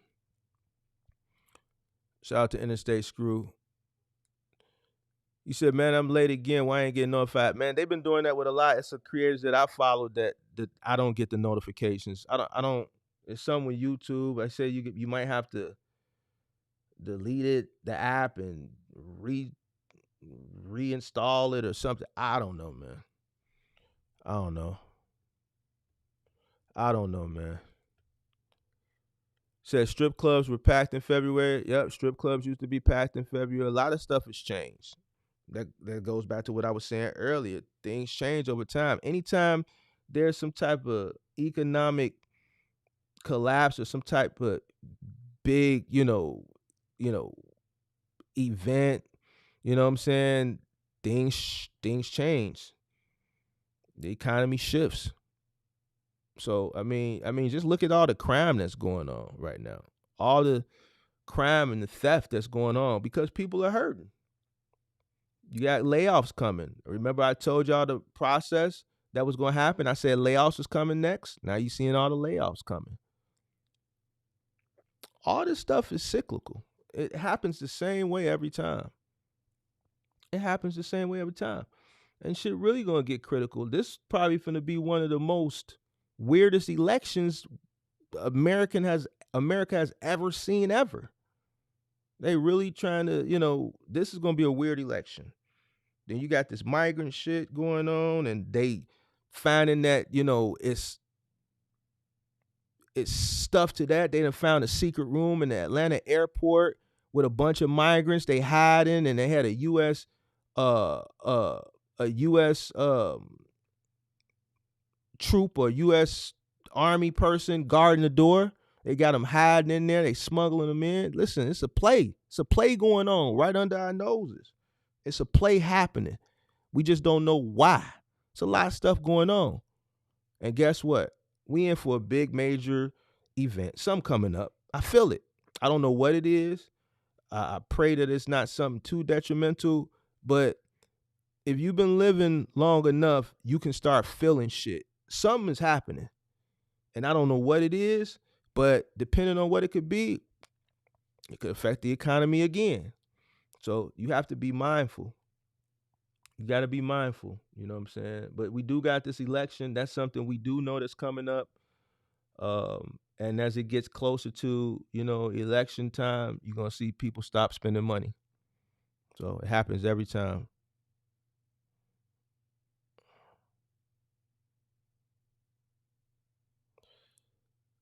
You said, damn, Mark, we could have been conspiracy kicking. Nah, man, I don't want to talk about the conspiracies or my thoughts and shit like that, because you got people that have differences of opinion. No, I am. I'm gonna keep doing what I do. I'm gonna keep doing what I do. I ain't really tripping. I ain't really tripping. It's just a lack of understanding. But I'm gonna talk about that in another live stream.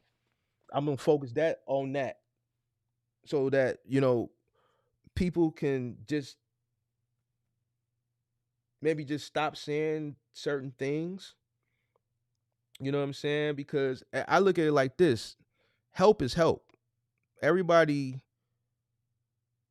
if you could get information from someone that has done it successfully, right?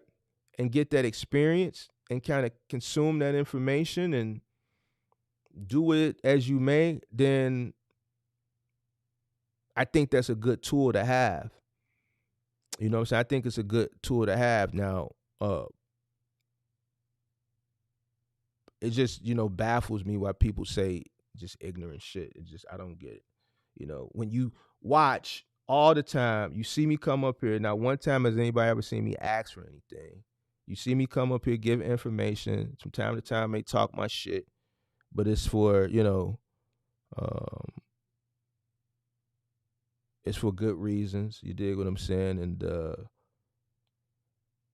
just been straightforward and genuine and helped a lot of people. Like, y'all should see my DMs. I got a guy right now that's I don't even want to put his business out there, man.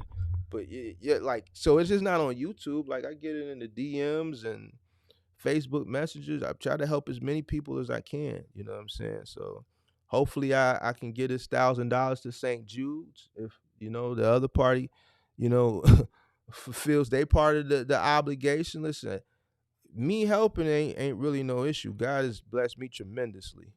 He's blessed me tremendously. So it don't bother me. This information that's in my head,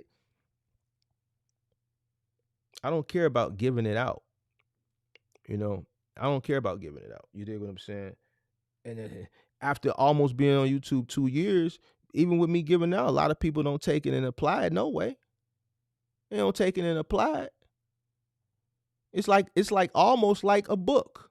Me giving information out, content, telling people different gems and shit is almost like a book just sitting on a bookshelf with a check for $1 million in it.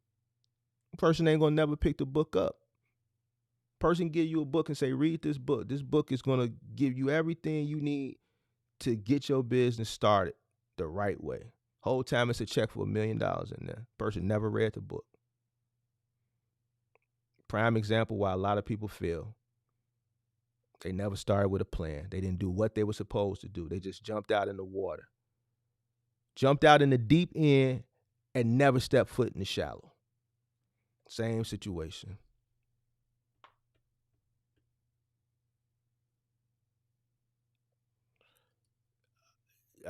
Just keep watching. Just keep watching. You said, but you got to keep it G. The gurus ruined everything. And I catch the brunt from a lot of people that, like the guy that came in earlier, that just clicked on, that just automatically seen I had 100 people in here and just came in talking shit. People label me as a guru. And the crazy thing is, I wasn't even on YouTube during the pandemic. Go look at my channel when I started. But I catch flack. I catch it from random people. I even got other content creators putting that title on me falsely, and they know it's false. You see what I'm saying? So, I wouldn't necessarily say they ruined it. And here's why. I'm gonna keep it a buck with you. Because people didn't have to buy that shit. And this is where you probably be like, well, man, Mark, you know better than that shit. Well, hey. Because guess what? It's gonna be another one tomorrow and another one the day after that. Just because the attention ain't there no more because the hype has died down, right? Don't mean that it ain't going to be another one. It's just not going to be as many as it was in 2020, 2021, 2022. But it's going to be another one. It's new ones popping up every day anyway. Like, I got subscribers that sent me some chick talking about this, that, and the third. You could tell this chick never did trucking a day in her life. Never. Talking about she could make a person $7,000 a week dispatching and she do this and do that, man. You could tell. I could tell just by listening to her. She didn't have the vernacular. The verbiage that she was using was not of a person who what I would deem experienced. But to the novice that's coming in, that's seeking information, to consume information on trucking, they're going to look at a pretty high yellow, light-skinned face with a BBL. And they're going to buy into it.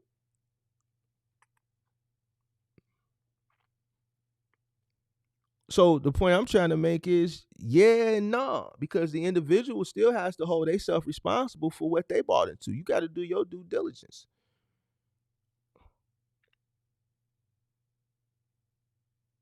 And this is and it's unfortunate, but they may have ruined it as far as the sentiment on how people look at people such as myself, because you have people that'll come and not give people an opportunity to present themselves, and they'll just automatically put a label on them in that aspect. But I think the fault has to be on both sides. But I get where you're coming from. I'm just glad that, by the grace of God, I wasn't on YouTube at that time. I'm glad. I'm glad. I'm glad. Uh Maybe. Oh well. So sad. So sad, so bad. I bet you ain't gonna do nothing though. I bet you they ain't gonna do nothing.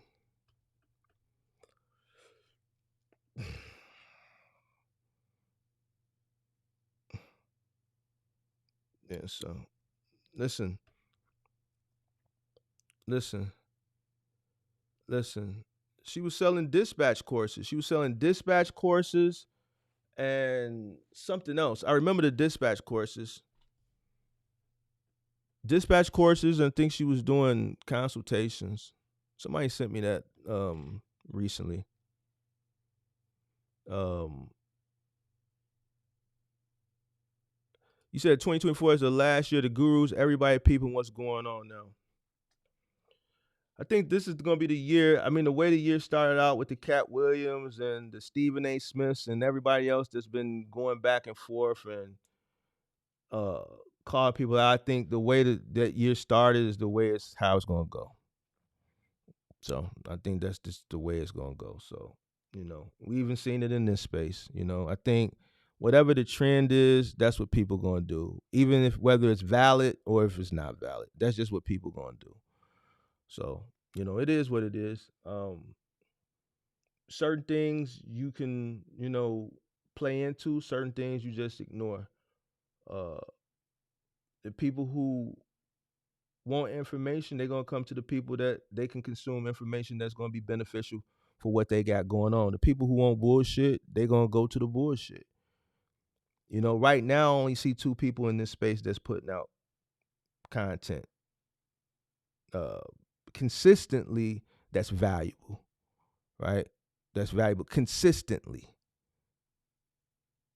right? Kirk ain't doing box truck content no more. Vic done turned his game up. He was kind of quiet, but now he been turning up. So you already know who the other person is. What's known don't need to be explained. So other than that, I don't really see nothing else popping up in my algorithm that's educational. I'm only speaking from an educational perspective standpoint. I'm not speaking on anything outside of education. You know what I'm saying? So that's it. I don't know what goes on Instagram, and I don't know what goes on Facebook because I'm not a part of that community as far as those groups. And Instagram is just, if people send me stuff in the DM, I'll take a look at it. But as far as me, looking at that type of content, it's not even in my algorithm. I don't even get really shown that type of stuff. So it is what it is. All right, man. So what I think I'm gonna retire for the rest of the day. I think I'm gonna talk about being black on YouTube. I think we're gonna have a testimonial tomorrow, I believe. So tomorrow we either gonna have a testimonial or we're gonna have being black on YouTube. Being black on YouTube. I wanna talk about that. Some shit I gotta get off my chest. I'm gonna piss some people off tomorrow. Mark, you think it's a good idea to move back to the crib for 6 months to save up more cash? I can't answer that for you. How old are you? How old are you? Let me ask you that.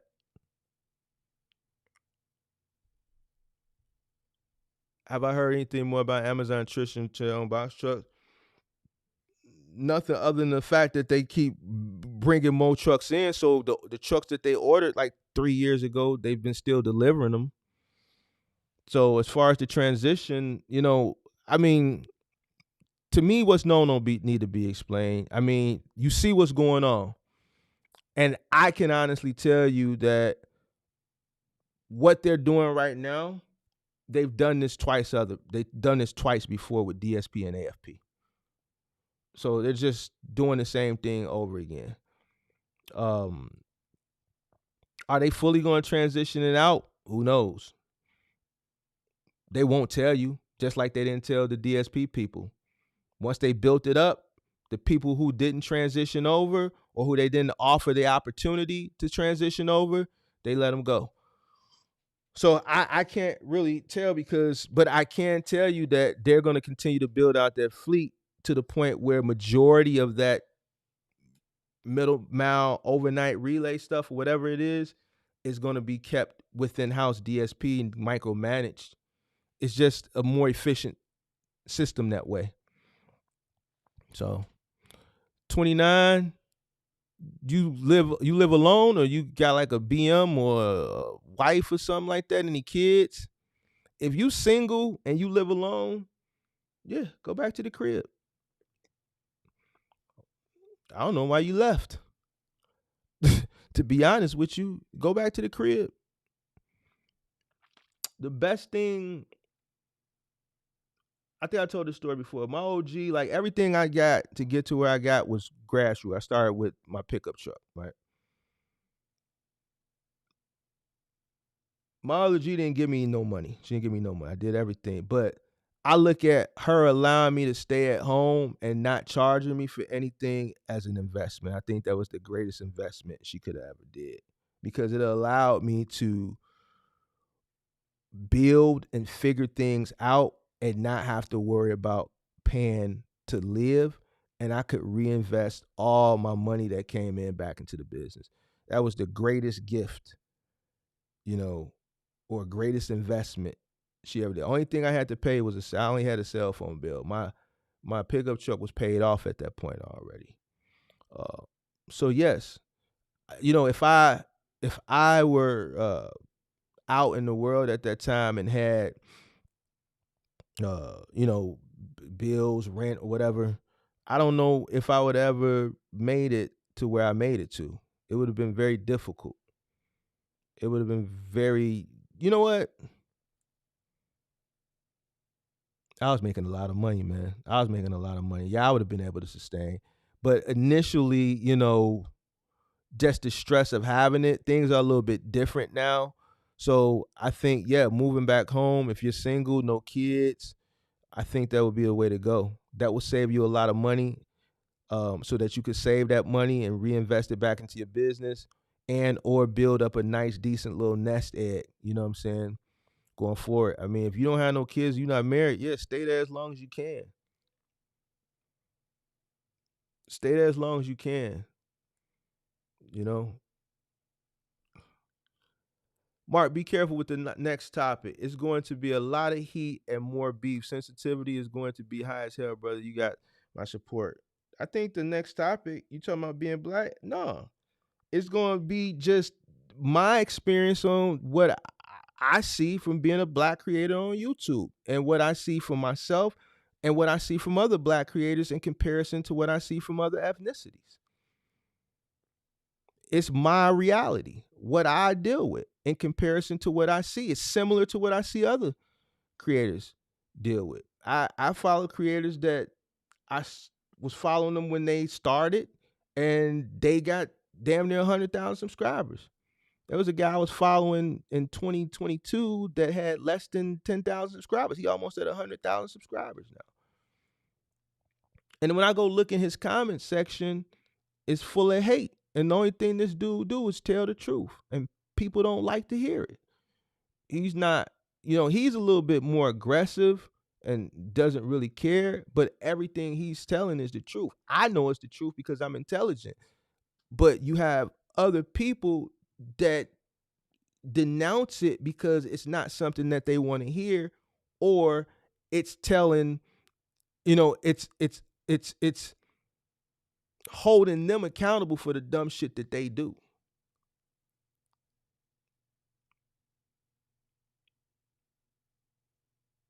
And instead of accepting and being held accountable, they want to go in the comment section and say mean things.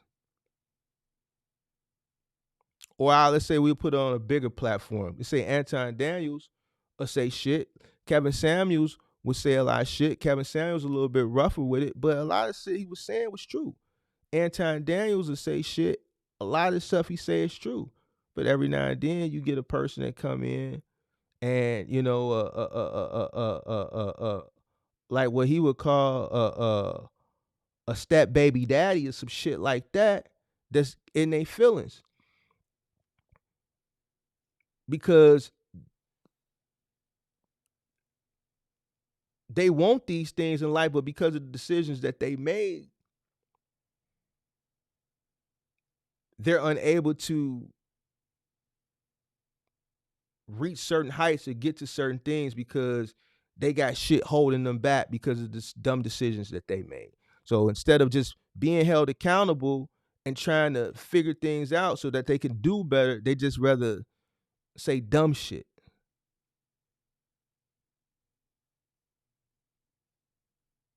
So that's what I'm going to talk about. I'm just going to talk about uh just my experience. You know what I'm saying? I mean, I don't think anybody would do. Listen, I catch a lot of heat anyway. I catch heat anyway. You know what I'm saying? When you listen, anything you do, the larger you get, the bigger you get, the more successful you get, right? You're gonna catch it, right? It was a point where Jay-Z was catching it from every which way. You know, uh, you know, Michael Jordan used to catch it. Him and Isaiah Thomas still hate. Isaiah Thomas still hate Michael Jordan. It's a lot of people that hate Michael Jordan because Michael Jordan ruined a lot of people's dreams. It was a lot of people in the 90s that could have got a ring, but they didn't get it. They had 2 years, 3 years to get it. 94 and 95 and 99.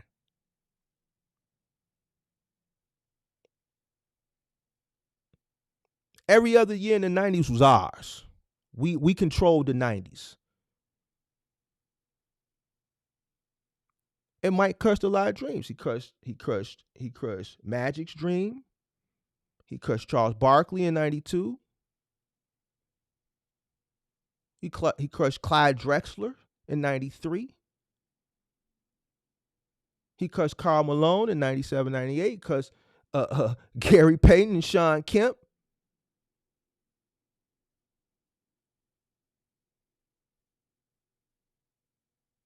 You see Hakeem snuck in. But he crushed a lot of dreams. A lot of people that hate him. Listen, when you working your way and you working hard, you working consistency, you working consistent, and that growth is coming as you grow up, glow up, and scale. That's just that shit comes with it. It just comes with it, man. If you ain't getting it, then you ain't popping. So to some level, I embrace it. To be honest with you. So it is what it is.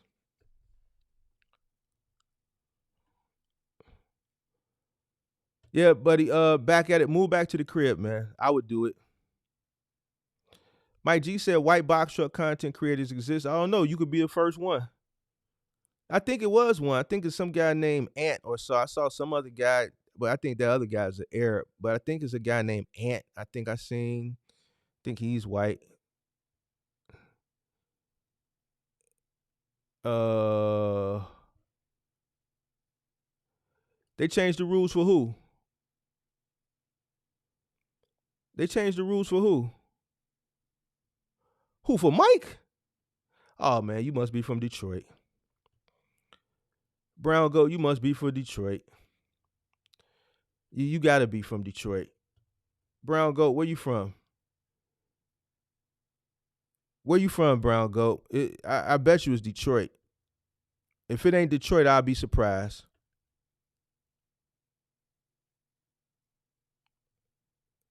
How'd they change the rules for Jordan?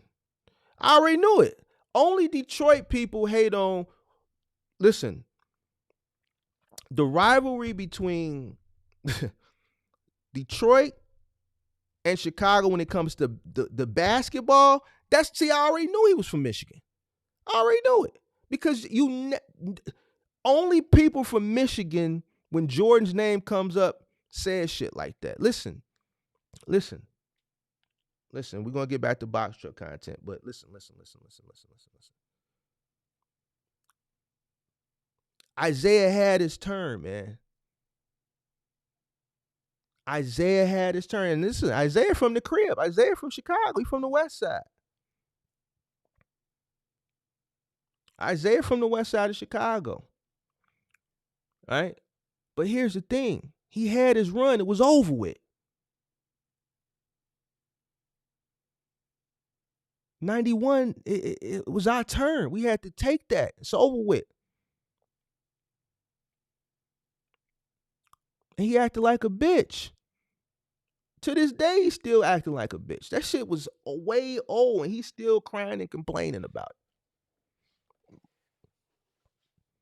Isaiah had his run. They won dirty.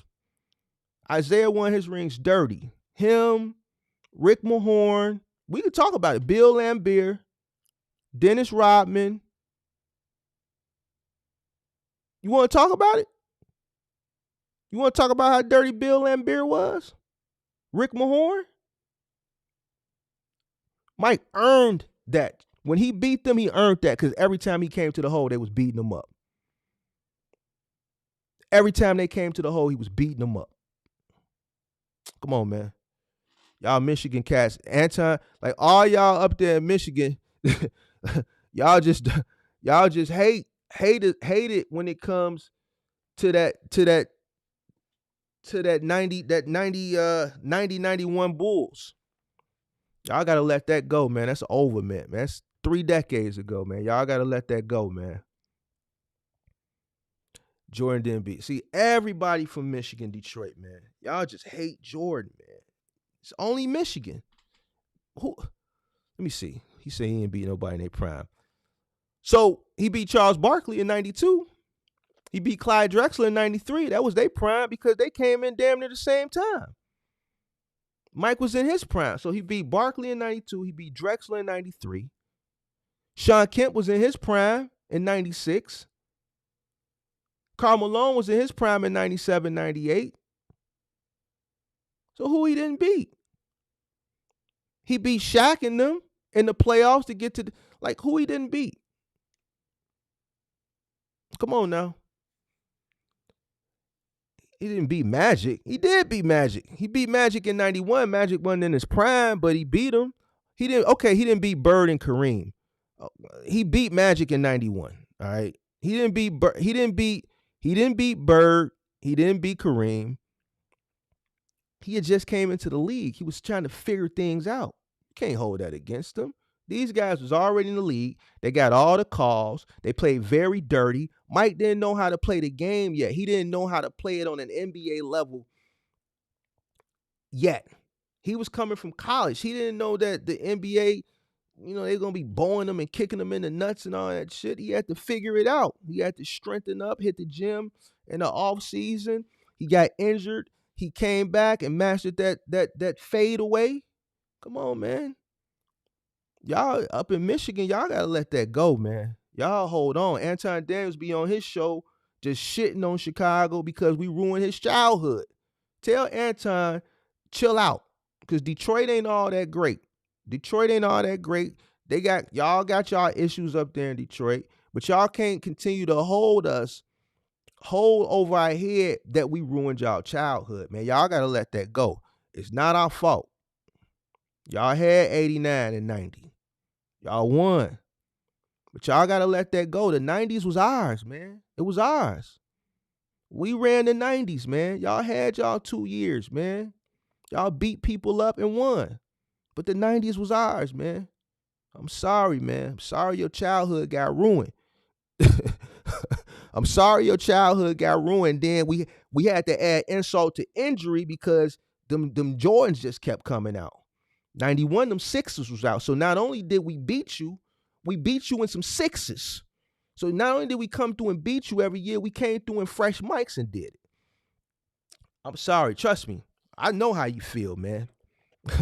I know it had to be rough. Mike coming down that lane with his tongue out with them fresh number sixes. I get it. I feel you. I know how you feel.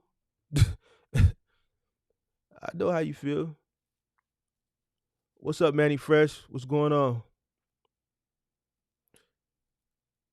Yeah, they definitely messed up letting the Sonics go. That was stupid.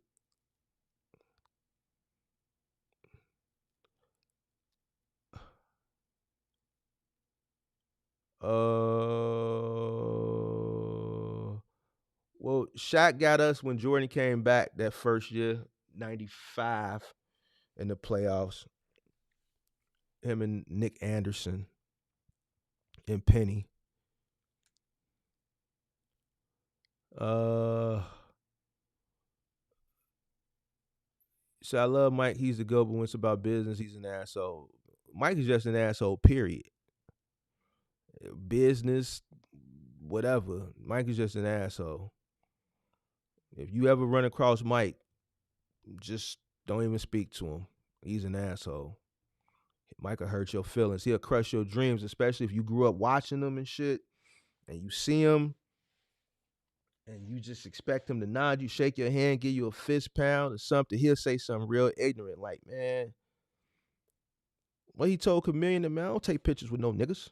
Like, he'll say ignorant shit like that. So it's best that if you see Mike, just being off from a distance and just not even get your feelings hurt, man. Don't even get your feelings hurt, man.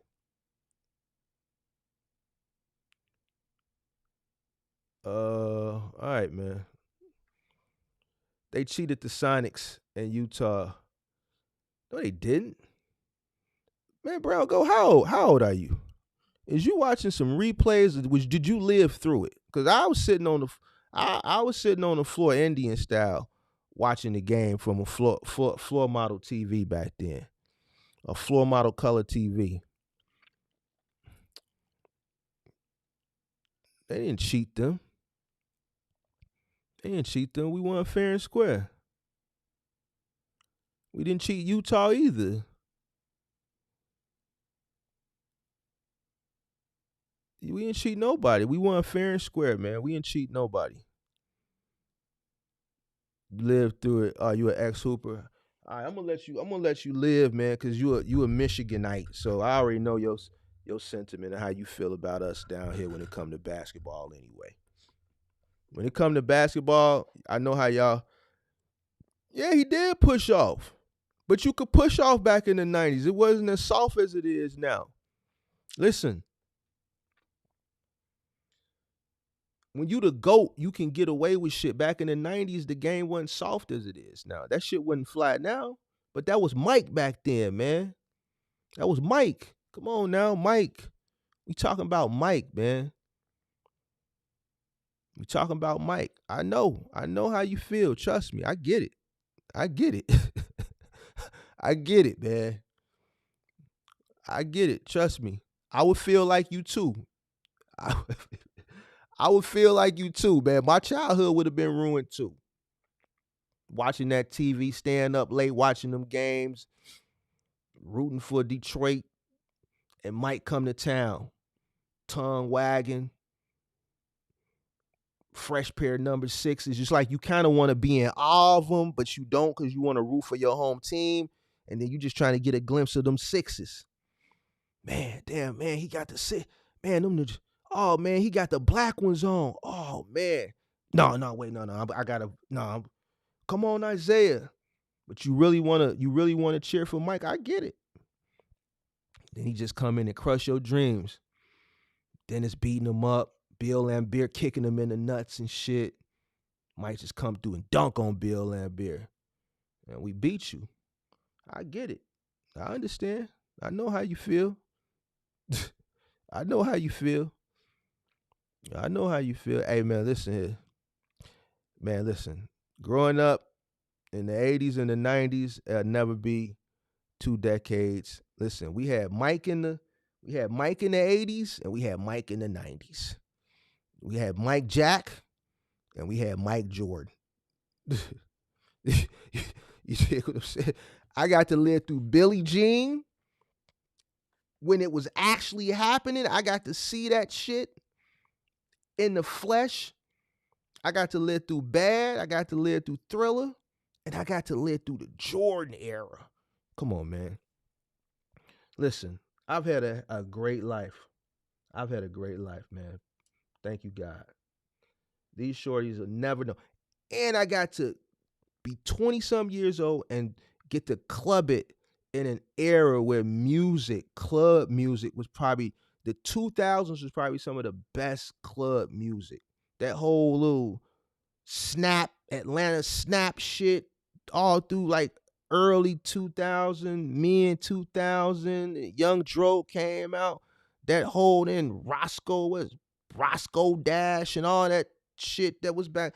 Air Force Ones and what else was out then? A little white tee up in my white. All that club shit, that was probably the best club era. You could go to the club, you could hear the music, you wouldn't have to worry about getting shot, walking up outside of there like they do now. Uh yeah, man. Yeah, yeah, yeah. Yeah, man. I lived a hell of a life.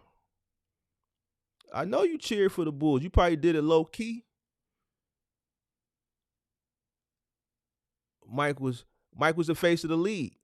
So yeah, he was gonna be highlighted every game. The Bulls had the most televised games, just like how you see LeBron got the most televised games now.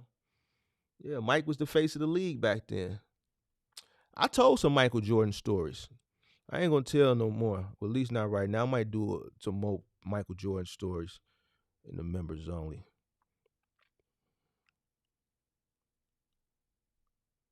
Lil Jon and the East Side Boys. Yep. Yep. Yeah, them 2000s was probably the best year to club it. Mark, you ain't lied to me yet. I'm gonna move back after the lease. Yeah, just move back for a year and stack your bread up. Trust me, you're gonna see after living at the crib for a year versus and being in the business versus living, out there, on your own now, it's gonna be different. It's gonna be different. Just make sure you stack your bread and you delay your gratification. You be straight. Don't have no kids. Don't have no kids out of wedlock. That's another key. I don't like saying it though because I know a lot of people got kids. I don't want to offend nobody, but if you don't have any children and you starting to build a business, try not to have none. You shouldn't be having them out of wedlock anyway. But make sure you strap up. Don't get excited. Put it on, right? Because if you have a kid, you trying to build a business that's gonna set you back. You trying to build, scale, sell. Build, scale, sell. This long as the days is building a business and passing it down from generation. No, no, no, no, no, no, no. That shit is out the window. Build, scale, sell. That's what you should be looking at. Build, scale, sell. You get in, you run it up, you get out. Build, scale, sell. Build, scale, sell. Build a successful business, scale it, sell it. Don't hold on. Project Pat, yep. Oh man, Project Pat. Man, see you taking me back. Project Pat, what year was that Mr. Don't Play came out? I got cheese, dope, and a pocket for what year was that? Was that 2000, 2001? Mr. Don't Play. I was bumping that, and I was bumping that hot boys and play it while you hate, play it while you hate, whoop, play it while you hate. Who was that? That was the hot boys and tear the club up thugs. Man, I'm telling y'all, man. Listen. I had a Chevy with 412s sitting. Listen, I would come down the block setting off alarms. I was coming through the block setting off alarms until it was this dude on the east side that used to break into everybody's car and steal their sounds named Little Willie. Man, Little Willie got me twice, man. I ain't seen Little Willie in about 20 years. He got me twice. He caught me and I did everything right. I took that car to it was a Chicago people know it was an auto body shop on South Chicago on like 92nd, right across from the post office. It's a car wash there. Now it was a body shop there. I had all the trunk, the The key things, I can't think, shaved off. I had everything shaved off, bonded, and painted. So everything, I didn't have no thing where they could pop the lock. Man, he still got in there and took my shit, man. Then he caught me. He caught me, because that's what he would do. He would just steal everybody's sounds. He caught me at the Baja Beach Club. The Baja Beach Club. It was a club on Erie and Wales. It was called the Baja Beach Club. I didn't even get in. I parked. We walked to the door. This is back when you had to have a dress code. So this had to be about 99, maybe 2000, 2001, some shit like that. I didn't have a collar. From the 5-minute walk from where I parked to the door to the maybe standing in line 5 minutes, not being able to get in 5 minute walk, within 15 minutes, we walking back to the car. I see one of my speaker wires. The trunk was closed. One of my speaker wires hanging out the trunk of the car. I already knew what it was, man. But by this time, I had 412s and I had TVs. So this had to be like '01. Man, he took the TVs. He took the 12s. He even took the mount kit. He popped the dash, took the mount kit, took the VCR, took the mount for the VCR. After that, I just gave up because it wasn't no. He was stealing everybody's shit in the hood, man. So many dudes was after him. It was pathetic. He was just that good at it. He was just that good at it. But those was the times. Twin Hype. I remember Twin Hype. I remember Twin Hype.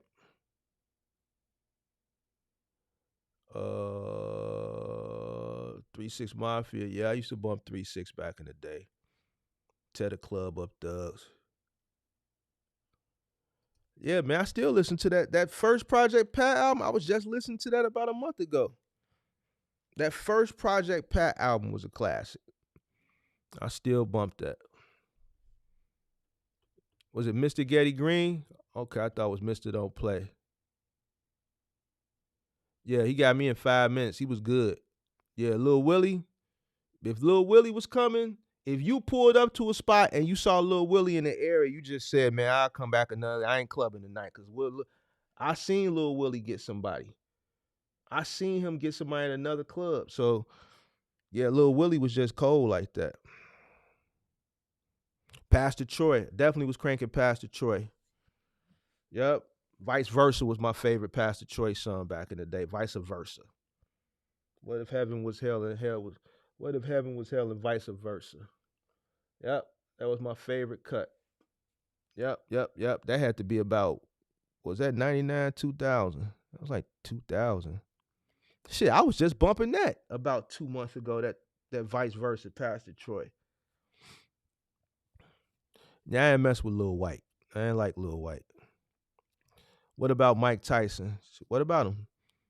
We watched the fights in the 80s. During the 90s, he was on some dumb shit in jail. He was in jail in the 90s pretty much.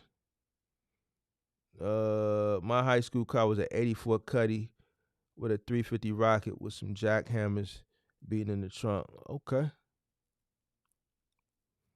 I had Rockford Falls gates. I had a Rockford Falls gate speakers. I think I had a Rockford Falls gate. I think I had 2 amps. I had one for the highs, one for the lows. A bass knob, 412s. This was the second go around after Lil Willie got me the first time. Bass knob, 412s, Rockford Falls gate. I had amp on the highs and the lows. I had the tweeters put in the door. And the TVs had just came out. I had one TV that was mounted right on the ledge. Remember back in the day, you didn't have you had like the analog, the little narrow analog radio. So you didn't have that big square spot like you got for cars now. So I had the TV mounted on the ledge. Back then they was mounting them in the visors and shit, and then the headrest. I just had mine mounted on the ledge. Yeah, man. Them was the days. Them was the days, man. Yep. Yep. Yeah, I didn't care for Lil White. I really didn't care for Lil White like that. Yeah, Alpines was the shit back in the day. Alpines, Kenwoods. Yep, yep, yep, yep, yep, yep, yep, yep. Man, y'all taking me back, man. I gotta get out of here. I gotta get out of here, man. I got some shit to do. All right, y'all. I appreciate y'all. Hope y'all got some type of value out of it during the first part. Enjoy kicking with y'all on the second part, talking about the Bulls and shout out to Gangsta. Well, rest in peace to Gangsta Boo. Yeah, Gangsta Boo was the shit. I like Gangsta Boo. LeChat, Gangsta Boo and LeChat. Yeah, I like kicking with y'all too as far as talking about the music back in the day. Favorite whip was an 87 Monte Carlo SS. Yeah, that still is a sought after. That still is a sought after whip here. My buddy actually had one at 87 SS Monte Carlo and they stole it. Somebody stole it. He ain't never seen that whip no more. Um, but yeah, 87 Monte Carlo to still today is a whip. My first car was an 86 Oldsmobile 98. That was my first car, a 98. You know, if you had you an Oldsmobile back in the day, you was the shit. But that 87 Monte SS, man, if you could get your hands on that frame, if I can get my hand, man, I really want to get me a box. I really want to get me like a box, like an 89, uh, or like a 70, maybe like a 70 something Nova. Either 70 something Nova, like 79 Malibu, or 87 87 Monte Carlo SS. The reason I want the 87 Monte Carlo SS, I remember going to the dealership with my OG back in 86. And she was looking at an 87 Monte Carlo. And she didn't get it because it was a two-door. She had two kids. She ended up getting a 1986 Chevy Nova. For those that remember them Chevy Novas back in the day. She didn't she was looking at it, but two kids, you needed four doors, so she ended up getting a Chevy Nova. But I've been in love with that 87 Monte Carlo since then. So yeah, man, I might have to go grab me an 87. You said Lord Infamous, UGK. You know, I like UGK. I wasn't a big fan of him. I started really listening to UGK when Jay-Z did Big Pimpin'. Then I started listening to UGK. Crucial Conflict. Yup. Crucial Conflict was really, really big here back in the 90s, early 90s, 94, when they first came out. The first album was the Final Tick. But, you know, Fat Five Freddy took them for a ride. They never really saw no money. You know, I still run into Cold Hard. He still, like, if I go out to like a club or like a older club, like a lounge or something now, I run into Cold Hard. And I told y'all how I always be running to Antoine Walker. I was in the spot Saturday night, ran into Antoine Walker. Like every time I go out, if I go to a spot, I run into Antoine Walker. Like Antoine Walker is like a regular person here in Chicago in the nightlife. He just walks in. Like you would never thought this is a dude who won a championship and made $110 million in the NBA. He's like a regular guy. Like I run into Antoine all the time. Uh, yeah, if I can find me like a clean 89 box Caprice, the Dayton family, yes sir. I like Above the Law. What you know about Above the Law? C Express. What you know about Above the Law or Drew Down? What you know about that pimp music from the 90s? Or Spice One, 187 proof. Man, let me get out of here, man. Let me get out of here, man. Y'all finna have to have me go to my OG house and go down in the basement and dig up all them old cassettes, and I ain't got shit to play that shit on. I ain't got a cassette player to first. But you know what? I got Apple Music. Well, you can tell I'm talking about going way south to go dig through some shit for some cassette tapes, and I got Apple Music. Let me get out here to Dayton family. Shout out to everybody, man. I'll see y'all tomorrow, man. Peace out. Appreciate it.